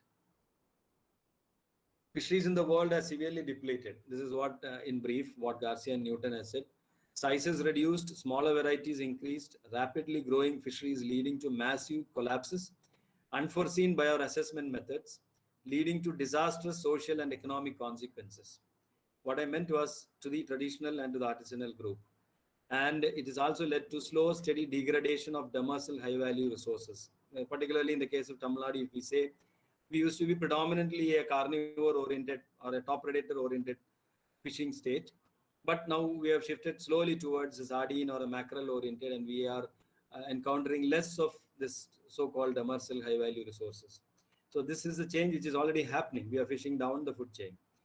Again, the experts say sustainability is a deceptive goal because human in harvesting of fish leads to a progressive simplification of the ecosystem in terms of diversity, in terms of the natural food web, and in favor of smaller and high turnover, low trophic level fish, which is happening in case of sardine and mackerel and scat fisheries in Tamil Nadu or Karnataka or Kerala. And this also disturbs and degrades habitat, and the present fisheries management is unable to reverse this trend. So this is the general opinion. The traditional fishermen had a mechanism of aggregating fishes. We call it aggregating fish aggregating devices using palm leaves and stones and pebbles and so on. But they were a very temporary exercise. But our institute, through various research programs, have finally come down to 3 generational design modules. From tires we started, and now we have come to concrete modules where artificial reefs have been deployed in Tamil Nadu alone in close to about 140 sites. And the results are quite good. And fishermen particularly in the artisanal sector, are happy. And in this process, we have been able to develop networking with 150 villages with more than 7,000 stakeholder fisher families. These are the designs, how it is being transported, deployed, and the various sites which has been deployed. This is about 10-20 meters depth. What happens when it is being deployed? It improves the periphytons, then the zooplankton, then the benthos, and then the adjoining fish fauna. This is in about 3 to 6 months' time. We are talking of having a standing biomass of fishes of close to 25 tons, and each reef patch of one village can provide close to 1 crore fishing per annum. So we're talking of 130 villages we have deployed. It could generate very easily close to 100 crores worth of fishing from the coast. Plus, this also acts as a reservoir for most of the severely exploited top predators. Like we have cases of emerging catfishes, we have cases of emerging golds, emerging sea bass stocks in our reefs, groupers in our reefs, which are frequently from the reefs. These are some of the slides, the fauna based on experimental sampling. The breams, one of those breams which I have shown has been bred successfully now. Yeah, this is how the whole exercise takes place. There is already a panchayat at the fishing village, and there is a society elected by the state department, but we form a separate committee for the reef management, and the reef management committee is nominated from the village. They are into management of the reef. They take rotations, they do management as well as monitoring of the reef using divers, and they clean up the reef of ghost nets, and they keep a log on what is being fished. So this sort of a kind of a management plan also has been given. And what we have understood is over a period of time, because of this proprietary access to the waters, a sort of management has come in the whole process of resources. Rather than from being completely open, they are now worrying about a little bit of conservation as well as management. These are again the very delicate things which are growing, like the corals and oysters and mussels. The fish catches from the reefs, deployment shorts. Juveniles of bigger trevallies, the Gnatosodon, and the groupers. Then the giant groupers, which are now in a breeding state in many of our reefs. So these are the conflicts which we are talking of in marine fishing scenario: the trawler versus the traditional, the perciner versus the gillnet. All these are one side, it is the minor corporate versus a small single-handed fisherman. The deep sea versus the coastal waters, that is again a conflict versus intensive and extensive. Single day fishing versus multi-day fishing, where again efficiency and capital investment is involved. We talk of volume the trawlers bring in large volumes and they take over most of the species in a lesser time. Whereas we also talk of smaller crabs which catches only low volume, but they still remain high value. So most of the fishing is market driven, whereas there are some cases where fishing is abundance driven, like persines. When they find a shoal, they use a small seine and catch all the mackerel and small tunas and sardines, but then most of the time it is brought marketless or not being able sold and they are being dumped. So these are some of the frequent conflicting issues, and resolutions are at a very low level, since due to the diversity as well as the extent of coastal states and villages available in our country. Reinventing marine fisheries. This is what I'm trying to discuss more. What is now, as I mentioned, catch more, catch big, catch select, constrict the diversity, destroy habitats, proliferate low trophic level fishes, reduce natural predators, reduce refugium, reduce the nurseries, stressful environments. All this is happening now. Similarly, what is needed on the other side, and something are very challenging, like bring back the primary status. This is what Polly and Tony is inducing us into, like what used to be the primal status of the fishery resources, like bringing back the predators back in numbers, all the sharks, tunas, dolphins. Is it possible to have that kind of an environment back in our system? Diversity restored, habitat restructured, resurrect the lost species, rehabilitate the weak groups, nurse more younger ones, house more breeders, more of marine protected sanctuaries or areas and no-take zones, have more of artificial reefs, create more of closed seasons, rewilding, restocking and transplanting, prolonged closures and moratoriums, quota and rotations, drastic reduction in fleet sizes. All this are quite elaborate. Short of time, I'm just running through. These are the directions. The scenario is now under intensive exploitation. We are in a competitive phase. There is a lot of decline. There is a lot of investment involved into it, but there is a lot of disparity between the traditional and the mechanized in terms of their quantum, in terms of the intensification, in terms of the use of subsidies, and in terms of even markets. And when it comes to quality and standards, again, other agencies are there to play with. Constraints, again, expansion is a big constraint. And again, the board bank and other inhibitions put us into back foot when it comes to critical issues of management. Of course, options are there: allied activities, sports, ecotourism, live trade, value chain, conservation, processing, farming, ornamentals, byproducts, and diversification. This I've already discussed. Coming to the other part, which I have not dealt in a larger way, I'm running through time. We have been working on mariculture for quite a number of years. We are a product of CMFRA Mariculture PGPM. After that, I joined the institute, and many of my batchmates, Dr. Panigrahi, all of us got into various institutes. We are into aquaculture, but initially the division was not formed. About a decade back, the division was formed in CMFRA, and various scientists are working on it. Several species since then has been bred in captivity, and some of them are into farming. Cobia, pompano, groupers, the Epinophilus coides, snappers, lujanus, johnny, and the lenjan. Then breams, acanthopagus, and pomadasis is now in shape. Rabbit fishes, Siganus vermicularis has been bred. Swimming crabs, pelagicus, and then shrimps. We have done umpteen number of shrimps, but of course, now we are restricted only to semisulcatus. Lobster, I have worked on sand lobsters, and the cycle has been completed in 2 species of sand, related species of cellarids, and then I have in-house maturation and breeding of spiny lobsters. Mussels, oysters, and clams are already available, and the recent publication which says they are the blue foods of the future and no feed aquaculture commodities. So these are some kind of highlights which are now to be thrust into the society. Of course, the domestic consumption and marketing has to improve such that the farming also improves.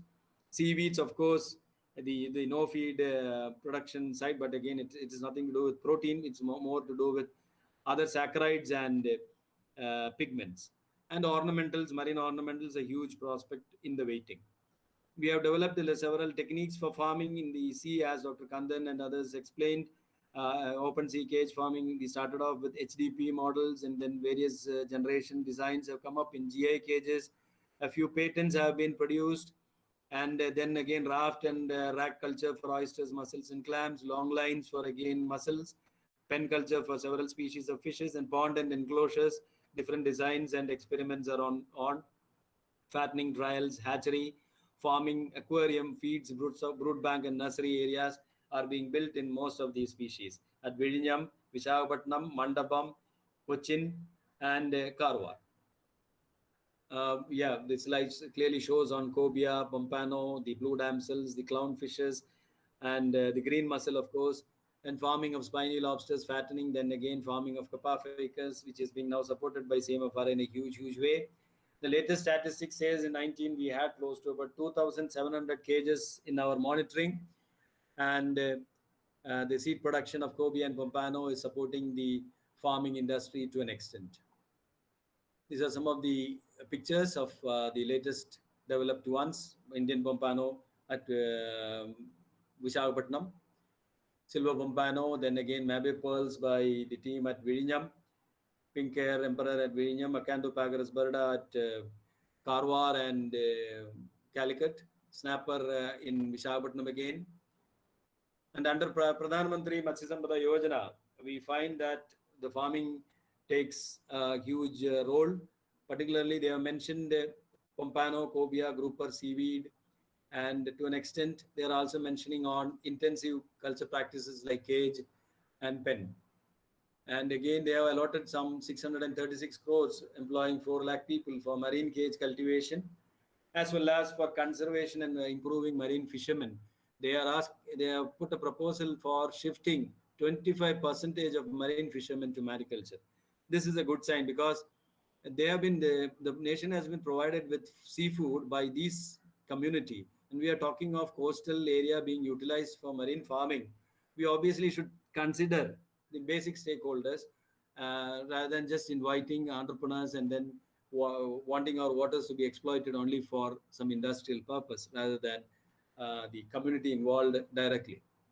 So habitat reconstruction could be one of those areas where we can have fish parks developed such that the reservoirs of fish breeding and recruitment takes place constantly in most of the villages. These are some pictures on the cages of HDP as well as then subsequently which we evolved into the GI, how fishermen have been trained over years now into farming practices. We have developed in-house techniques for RIS at Mandapam, at Vizhinjam, and at Karwar. Then recently, Vice President has released the seed technology of John Snapper at Visakhapatnam. We are also into pharmaceutical products developed from mussels, from seaweed, etc. at our marine biotechnology division, which is again a huge potential to come out with. IMTA, again, we have demonstrated quite successfully that along with the cage farming, if we develop seaweed rafts along with it, there is a significant increase from 160 kilograms of one raft to 250 kilograms over a raft. About 100 kg of seaweed can be increased. This utilizes the natural water fertilization done in the cages, and the seaweed can multiply. Yes, the same slides from different centers. The HDP cages being used for spiny lobsters. Different species being attempted as capture-based aquaculture when they were discarded at different levels. We have tried with snappers, breams, black pomfrets. Then again, the mangrove jacks. Of course, the breeding part is also going on. Some of the quite interesting results we have had very early in cages and sea bass farming in the open sea. This was, I think, one of those few first attempts of sea bass sea cage farming we have done close to about 8 or 9 years back. Then coming to the most important part is like engaging or rather empowering more of women into the sector. Like we all know, marine fishery sector is mostly skewed towards the male gender, but then utilizing these water bodies and improving livelihoods, the other 50% of the population can really contribute to increasing of the seafood protein as well as to livelihood revenue. So by involving them into the primary tasks of, say, oyster farming, mussel farming, seaweed farming, and then maybe processing, and then again cottage industries of ornamental, some of the slides we have already shown, and again using the stakeholders in releasing the seeds produced into the coastal waters for ranching as well as for transplanting. This could be the way out to help the resources to revive. So majority species are carnivores, hence dependent, or right now our mariculture is progressing towards what you call more skewed towards carnivore species. So we are dependent on fish and high protein. This is not a good sign. We need to be having more species in our kitty, which is again herbivore or omnivore, and it should be a diverse species because we need more seafood for feeding these fishes, which is again going to be a question mark. So no feed varieties and no feed is required for mussels, seaweeds and clams and oysters. So this could be the way forward. As I mentioned, the blue foods, and we need to have more of site-specific species and technologies, and it should be limited to the spatial capacity rather than spreading it everywhere. And live trade and diversified practices are to be more improved. Fishers and stakeholders are to be involved as the basic stakeholders. More number of nurseries and infrastructure, and it is highly dependent on infrastructure. So we need more of investment in this sector. Space requirement. This is again one particular conflict exercise. One scholar worked from in Netherlands. They came and they understood that if we talk of so many cages or so many nurseries, we're talking of again cramping the space between the coastal communities. So where is the space for it? How do we identify the space for all kind of mariculture activities? Do we really have that space, or do we have to create a 3-tier or a 4-tier system in all coastal communities? We'll have to really explore the possibilities. Then, as Dr. Kandan mentioned, a long-term pending requirement, leasing policy. Then we need certification, licensing, and insurances. This can promote these activities further. I come to my final slide, dear friends. Let us pledge for a life-filled ocean towards a healthy fisheries and preserving the wild diversity and its beauty. Blessed be the sea, for it provides and feeds, and yet you do not see. Blessed be the sea, for it is beautiful and heavenly, and yet you do not seek. And this is what Tony says, Tony and Polly, the famous fishery biologist, Daniel Polly. Rebuilding of ecosystems and not sustainability is the proper goal of fishery management. So what he says now, after a long, his term in fisheries biology, he now says rebuilding of the ecosystem is the only way out and not sustainability. So I finish with this.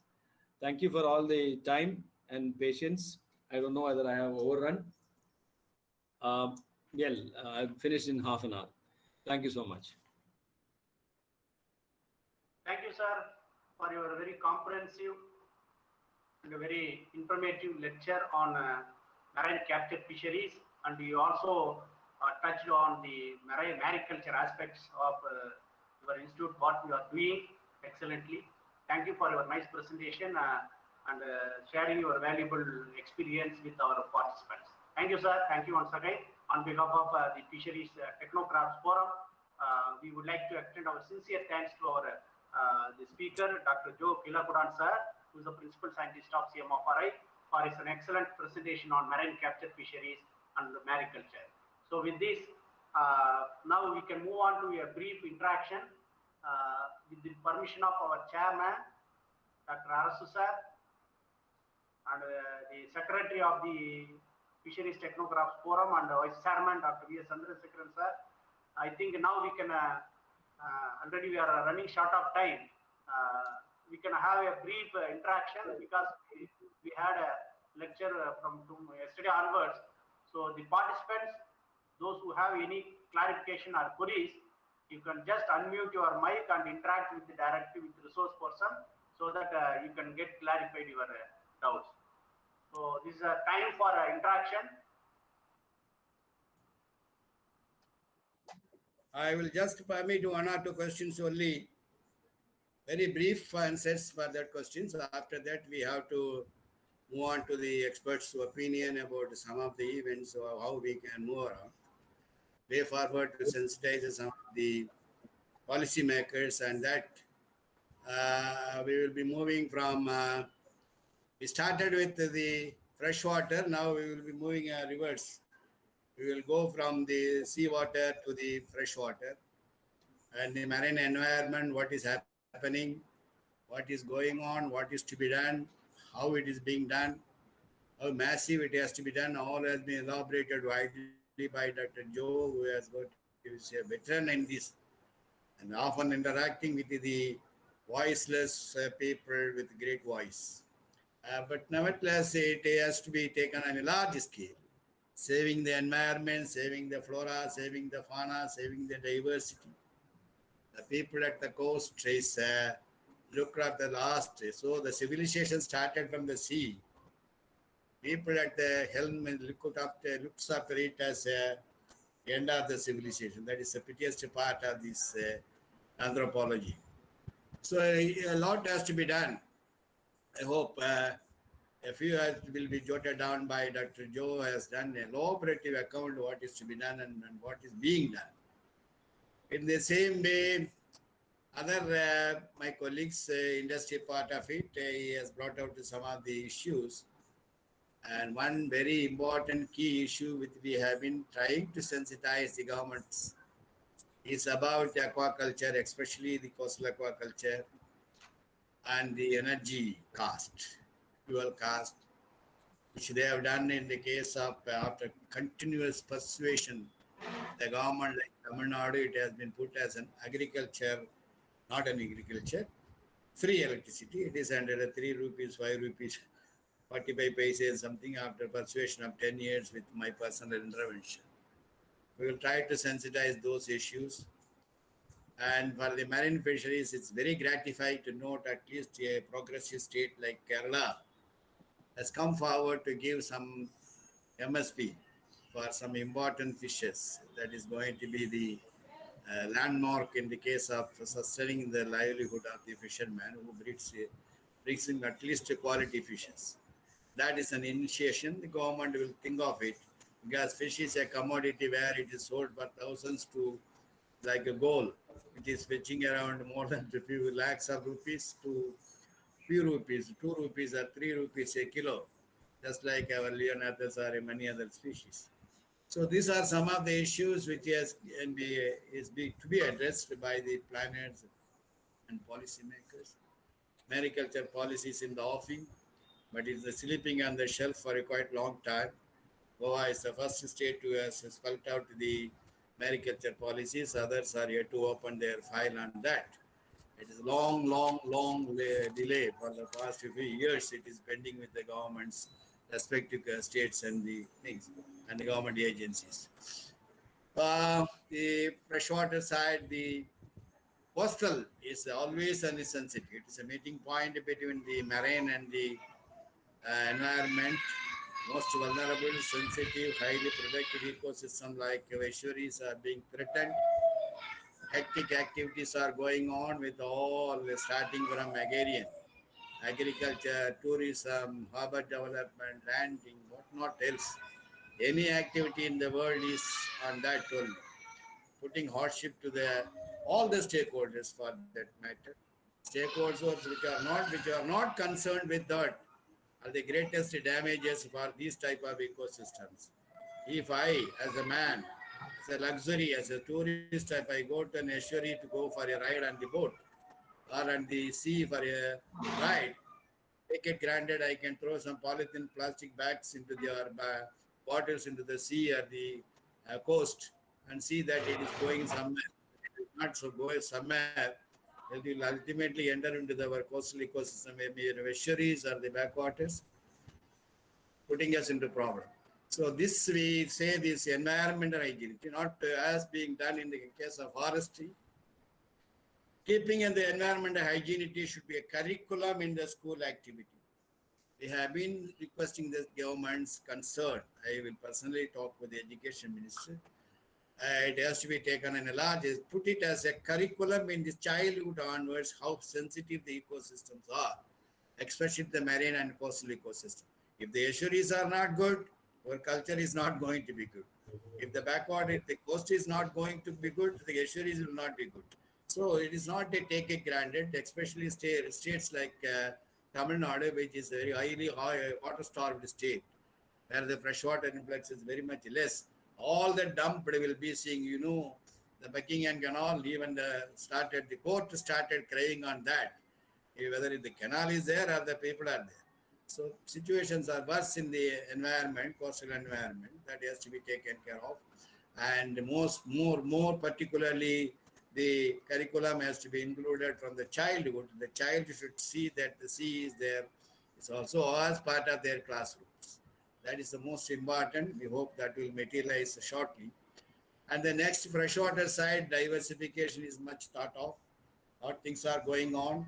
My colleagues have brought in the new innovations, new species or new hybrid, improved species, the high-yielding varieties are going to come. Already Jaindis and the throughout India. Now Katla is also going to come. And the marine side, as a coastal side, I request my colleagues in the R&D Institute like SIBA to start immediately some of the candidate species genetically are improved to ultimately aim for some selective breeding. Now the people expertise are available. Maybe facilities are needed. I am very nice to see that my colleagues in CMFR, which is an institute of pioneering of itself, which is an eye-opener for many activities in this part of India. Perhaps many people, youngsters may not be knowing what is their contribution for the past 7.5 decades. It has opened a new ventures into many fields. Maybe adapted some technologies, some are things, some are adapted without in a secondary way. The 75 years of the CMFRA and marine fisheries existence has done a tremendous task in terms of all frontiers of science. Today's fisheries colleges, today's what is we are seeing as activities elsewhere, everywhere in India owes a lot to that institute. We hope that will be the same way SIFRI has done, the SIBA, what the institutes have done. Industry is now my colleagues are in the industry. They should acknowledge, reciprocate, interact with the all the agencies, R&D institutes for the continuity, for the sustainability, for the new ventures to continue. Industry cannot develop or should not develop depending on somebody's importing things. That may not or will not in the future solve our problem. We have to very nicely interact with the institutions, whatever the things. If you maybe in the years to come, it may be demand-based research, maybe as being done elsewhere in the Western countries and the US, where I want this, you do this for me, I will fund it. Maybe coming in the years to come, there may be 100 programs will come as being done in US or in many Western countries. So you give a program, they will give the result. A very nice, the KSR has developed some vaccines for the thing. Already we have been developing. The Norway was only claiming now 2 or 3 vaccines are going to come for the marine fishes by the KSR. Very thank you. Thanks a lot to Dr. Azad for bringing out news. So that way, I am extremely thankful. This session is one of the first of its kind. Brought in a greater idea, great knowledge to my youngster friends, students. More than 500 people have logged in, I was told. That many are young people. They would have this webinar would have given them an idea what is going on in India as far as the fisheries is concerned, in the freshwater side, in the coastal side, and the marine side. Young people, bear it in mind. This is a science of yours. Future is in your hand. We are all out of the race. You have to run quite a fast and then catch the goal. Bring laurels to this country with the new innovation, those who enter into the science, those who will be entering into the entrepreneurship, bring out the greater things, new ideas, do some great potential things. Take, at the same time, don't forget the society. At large, if you become a corporate and entrepreneur, please take care of the people who are a pillar of the society. Your responsibility to share your ideas, share your knowledge, share your even resources to the stakeholders who helped us, especially in the coastal or marine and the freshwater, whatever things. You have to take them into the fold. You have to hold their hands and bring them up. Unfortunately, we know what is their limitations. Joe has demonstrated in many places, the CMFR has demonstrated open sea culture, but we could not put the fisher folk who have been employed into that operation on a large scale. But you will not be surprised the years to come, many are going to get into that. Stakeholders are waiting. Maybe a corporate, maybe a big people may venture into the sea for putting away huge cages. So responsibilities are more. For that, we are giving some guidance, requesting them to see that always, everywhere, you should not put that. That is, Joe has pointed out. Don't put the cages everywhere, wherever you want. Put a take it thing, donations to be done, where what has to be done, how much can be done, limitations. A lot of things are done elsewhere. We can even copy down. For example, in the case of fishing regulations, not only the mesh regulations on the catch quota data, fishing holidays, fishing durations, so many options, but very easy to implement in other parts of the world except Indian subcontinent because of the socio-political setup is different and we have to compromise. We cannot throw our people into for that. We have to take them into our fold and then get our things done. So my good friends, you can interact for some time. And these things my secretary Saab will be sending to you. Whatever we feel like something can be an issue that can be addressed to at least a few people, the presidents and some senior people. We will be talking into the thing and we will bring it out as a small pamphlet and support you to the planners and the policymakers. It's up to them. It's a saying in Tamil, Udra Sanga Udna, Vidirappa Vididin. It means you start, people keep on blowing. One day the has to come. So somebody will either directly or indirectly take our ideas. That is not our idea. As we old people cannot put a pressure on the big people, policymakers, or some stalwarts who are sitting, perhaps they would not have seen the fish, but they have to take a decision on the fish. That's the fortunate or unfortunate conditions of this continent. So we will give our ideas, let them follow it as the social responsibility, livelihood options are on the offing. Offing in the sense, the pressure will be more on the SEMA, FARE and SIBA. They are expected to produce a fry or fingerlings fry. That will be taken to the women folk or the fishermen entrepreneurs or the youngsters for a small nursery or fingerlings rearing. That will go into the horizontal expansion. This is one of the things in many states now are going to implement as a livelihood options in the mariculture. Same thing in the freshwater side, but they are sometimes slow. For example, for establishing a Katla broodstock or Rogu Jayanti Rogu broodstock in a particular state, Babre, we have been going on knocking the door, nothing is so far coming up, though the fund was available. So these are all some of the issues, but anyhow, we will keep on knocking the door. One day the door will either open or a break. So thank you very much, gentlemen. All the participants who have taken the pain of patiently seeing us and hearing from us. It is very difficult to hear for 3-4 hours continuously. And you can put forth your views now itself as well afterwards. What are you think about this and what you feel that can be included as a part of a recommendation, as a suggestion. We don't call it as a recommendation because we are not that big. Suggestion to some of the agencies. Think over that, send it.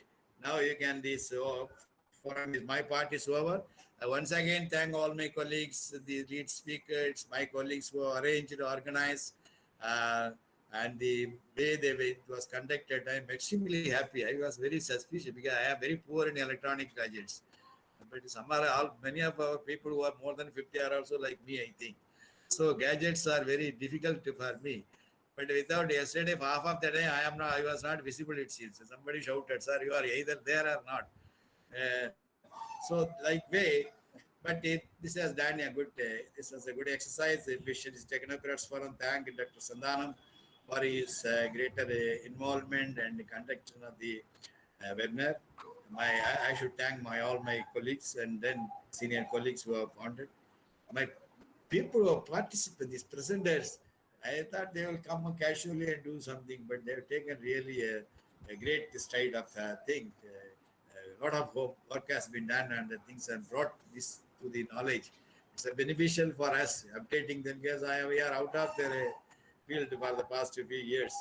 But now I could understand what are going on in different institutes. But thank you very much. Now the forum is open for discussion, interaction, and finally I request Dr. P.S. somebody to propose the next formally and finish it. Thank you very much. I don't want you to wait for some time because long time.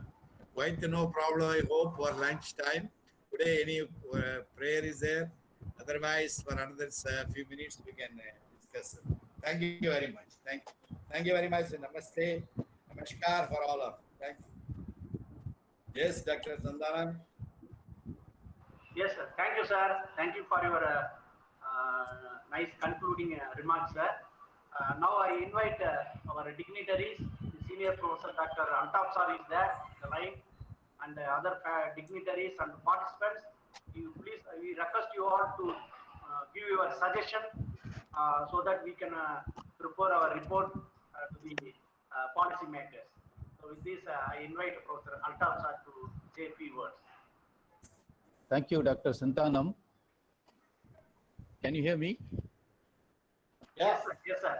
You are audible, sir. Please, sir. I compliment and congratulate the FDF, Dr. Arasu, and all officials, as well as Dr. Sandhanam for organizing such a wonderful webinar.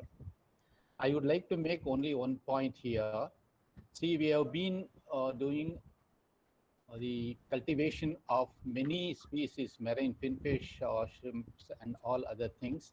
But sometimes I feel, I have a gut feeling, we are not giving importance which it deserves to the primary producers and primary consumers, that is phytoplankton and zooplankton. This is something which is a basis for every energy transfer. As many speakers, in their wonderful lectures or presentations, they have pointed out that safeguarding these components in the natural water or even in the hatcheries is something which will enhance our capabilities to produce higher number of survival and higher growth rate, because when we have so many fishes, finfishes also, sea bass or mullets or milkfish or anything, the requirement of this live feed is different. And wonderful work is going on in the lab of Sandhanam, CMFRI Cochin, and some in West Bengal, but I think it is not sufficient. We need to go into the basics or fundamentals of the zooplankton, more particularly the copepods. And the copepod, we should equate it with a sea bass or a copia or any other fish, because it is a sexually reproducing organism. As we understand the breeding season and the kind of development and the nutritional requirement, such things we need to understand with regard to the copepods also. And I feel that this group is having a unique kind of evolution where it's in a same animal, there is production of the pre-vitellogenic oocytes, vitellogenic oocytes, and also developing embryo. See, you look at this, it is not there either in the case of the crabs or lobsters or the shrimps. And if we study even the hormone regulation or some kind of the vitellogenic process in the oocyte, and more particularly the kind of spermatophore and oocyte interaction in the fertilization, which is quite possible, as some speaker also referring, the next level, if we want to go in the case of production, it should be genetics.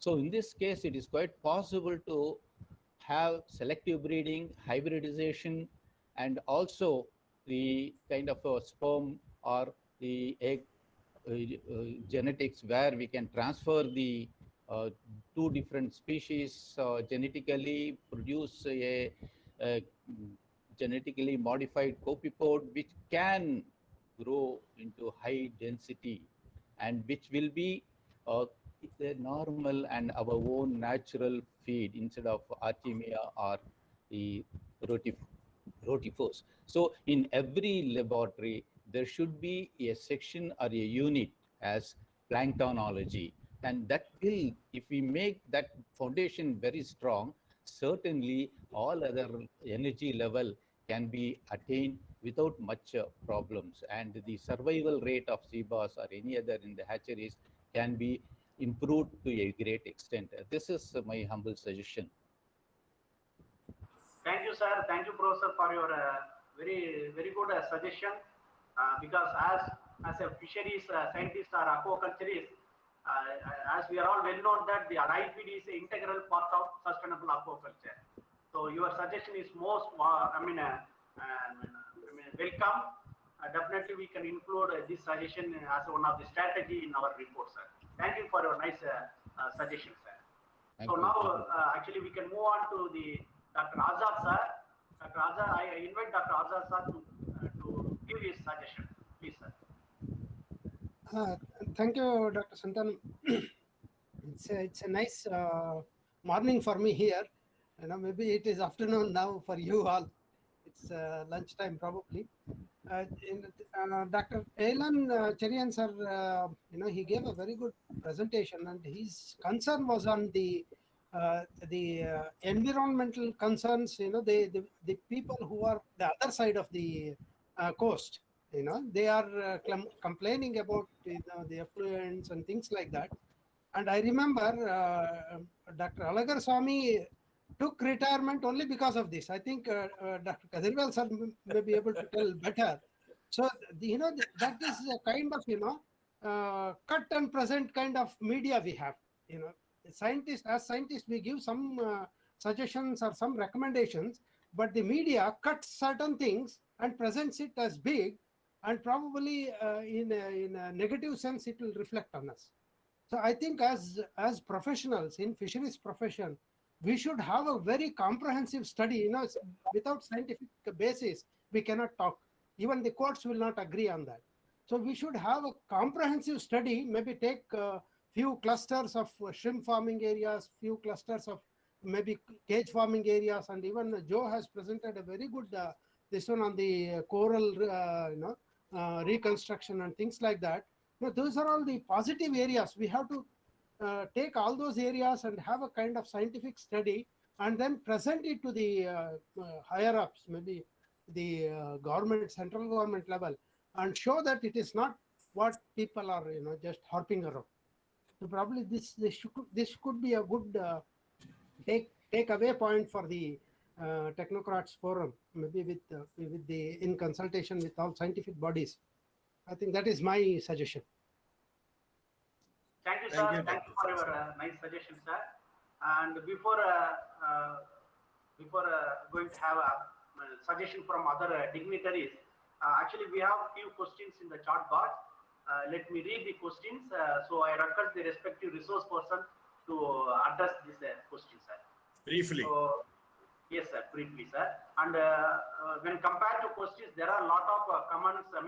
Appreciation and compliments about all the lectures delivered by our eminent resource person, sir. And one participant, he asked about the gift seed, where the gift seeds are available, because I want to culture the gift tilapia, where the seeds will be available. He's asked about this. Good afternoon, Professor. Sir, please, sir. Welcome, sir. Regarding gift, the questions from where? It has come from Tamil Nadu or from Andhra Pradesh or from which state? The participants from which state? From Tamil Nadu?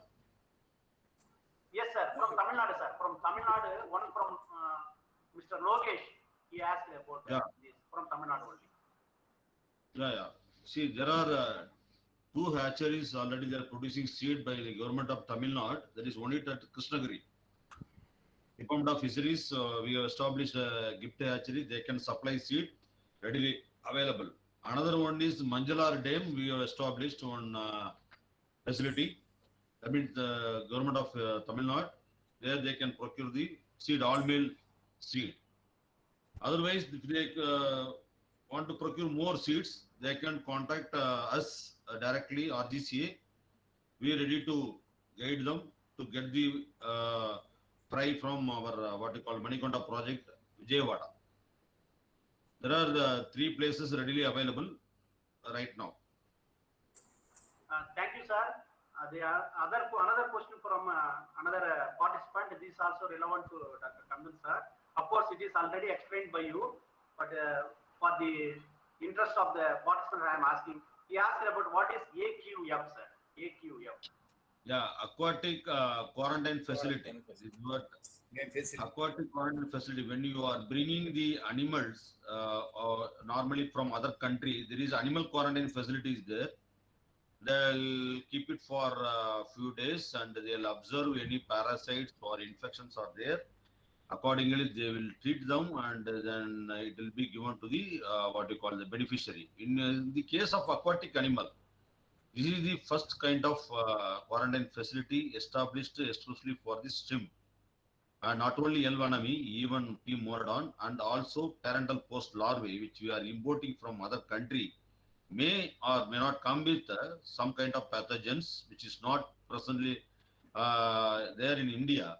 So to curtail this disease pathogen intruding in our country, this AQF has been established, where the animal will be kept for 5 days, and we will be testing the OAE listed pathogens.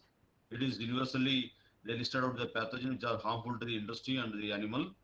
Once it is confirmed, these animals are free from pathogen OAE listed pathogens, plus there are non-OAE listed pathogens, then the brood stocks will be given to the hatchery operators. Post larvae will be given to the broodstock multiplication centers. So this is what service we are doing. Because of the service, the animal quarantine, aquatic quarantine facility, our L. vanami culture is booming around in our India. Thank you, sir. Thank you for answering the participant's question. The last question, which was posted by Mr. Salim Kader Moidin. Actually, he asked, how would you help new entrepreneur? He wants to become an entrepreneur, but he's telling that he don't have land, own land. He don't have own land with him. So, is there any possibility to become an entrepreneur in aquaculture without having land, own land? It is impossible, Professor, because any entrepreneur, if you want to become an entrepreneur in aquaculture, you should have own land or at least lease land from some party. That is very, very essential. Without that, it is impossible. But he can do what we are supporting the people. At least some of the people, they are taking seed from us. Actually, they are tie up with those who are having land or they are having relatives that are making nursery and they are selling the seeds. Andhra Pradesh is the best model. So they can do that kind of activities. But for any entrepreneurial structure, we need a land or we need a facility.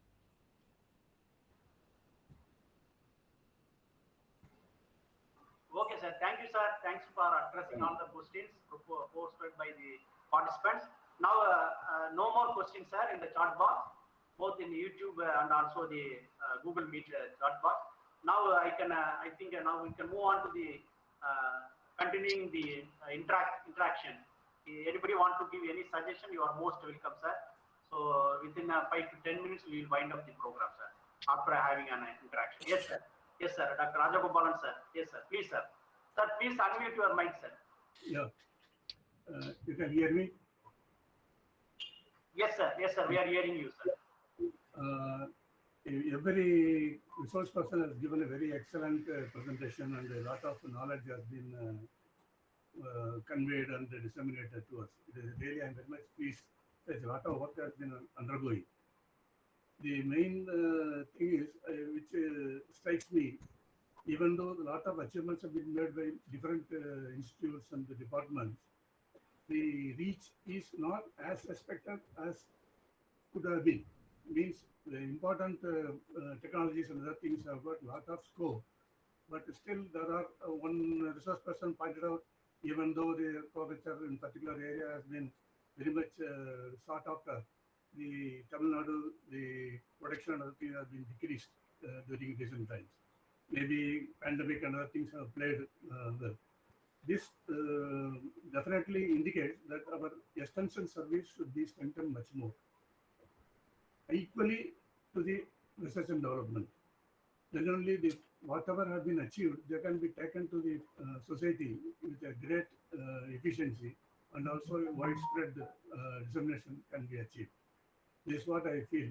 For instance, Dr. Charan's lecture I very much appreciate, because it was very practical and much needed information to the farmers who can successfully grow shrimps and different species and all that.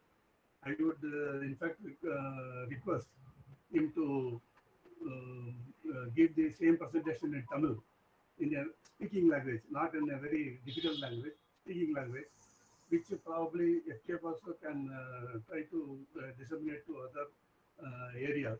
It will be very useful. And other participants may have a difficulty in language problem, but still they can send the presentation in such a way that we can take the excerpts from the important excerpts from the things and convey to the people. So I think the extension service should be given more emphasis in this particular webinar, so that the things are spread in much faster way compared as for the Blue Revolution. Thank you. And this I would like to comment, Dr. Sundanam. Yes, This sir. is a long cherishing our Vice Chairman, our Executive Committee member was going on in our forum. One of the very important debates always we come across, and then he used to suggest for a simple thing that many issues, many technologies are claimed to be have been developed by the institutes and being adopted by the other organizations. What is the state of technology? How it is being implemented and transferred? What state of adoption is there? Whether there is a possibility of that is coming down or sustaining to the adoption. Some of the technology would have been, for example, one is bird culture technology, which was earlier developed. First, pioneering technology in the fisheries. And that today nobody is practicing in India as well as marine birds. Like that, what are the impediments that will be coming up? So my colleague, Dr. Soundararajan just now told, we will be sitting in the next couple of weeks and then start a questionnaire on that. And then we will be sending it to you for validation. Some of the institutes, some of the people who have been working on the technology, you can give us back. Only problem is my secretary is now looking at me. Where is the finance to do the job by the forum and the manpower? And that's why we look forward some of the agencies to help us, maybe academic or the things. And that way, we would like to impress upon. What is the technology? For example, sea bass. Sea bass culture technology. Yes, sea bass seed is produced. Technology is okay. Adoption is, or to extent it has been adopted. No new hatcheries have come up. Nursery is being adopted. What is the actual problem? Is it problem because of the technology? Is it the problem because of the adoption? There is no financial support for that.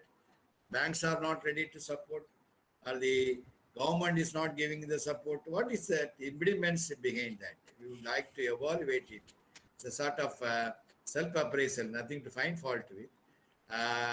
He has been going on requesting that for the past couple of years. I think we will shortly, immediately take it up.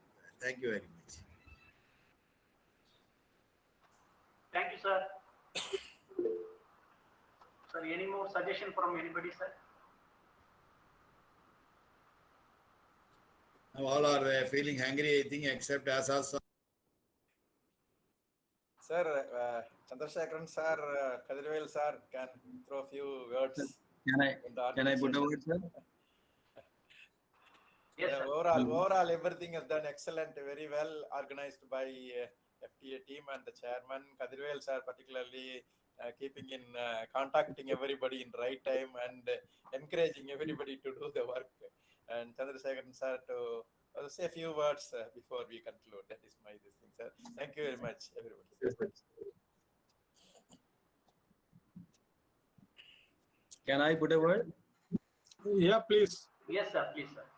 Yeah, what I would suggest is you can rope in some schools and children, and maybe can have some something like what the BNHS used to do in Bombay. Like you can have an expert talk for schools. You can conduct a webinar once in a while, say once in 3 months. You can have an expert talk on mammals, on turtles, or on shrimps, or shrimp farming, for the knowledge of students, across all schools. You can invite at least 300 schools in Chennai alone, and they could be brought on one online link. It doesn't cost you much.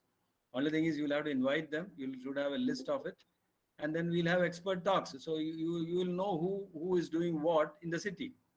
It can be anything, any damn thing, on corals or on shrimps or on crabs. It will be interesting for the children, and once you start this every month, you're talking of 12 expert talks in a year.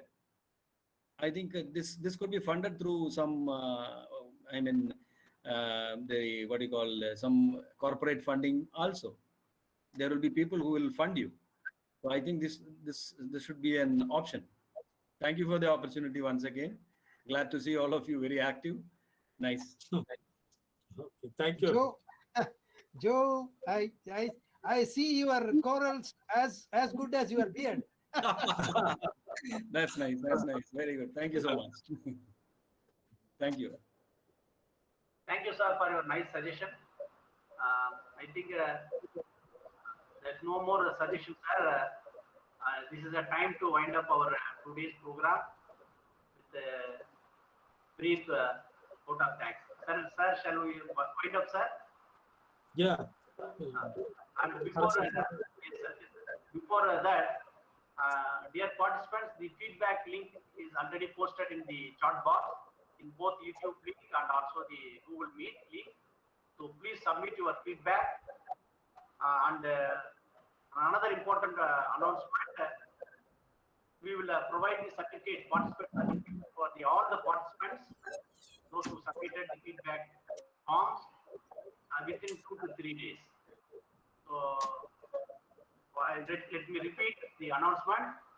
So we will provide the participation certificate to all the participants based on the feedback form submitted, and so please submit the feedback form, which is already, the link is posted in the chat box. Sir, Dr. VS, sir, if you want to say anything.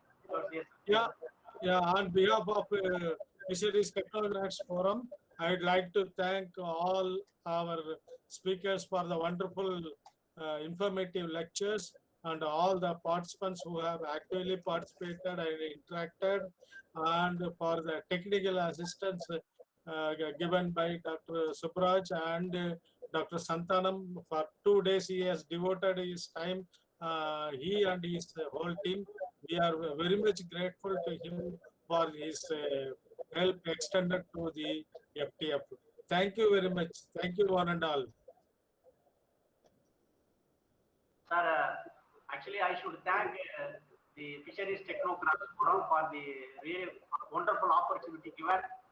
Through this forum, I can able to meet all the dignitaries, legendary scientists of our country.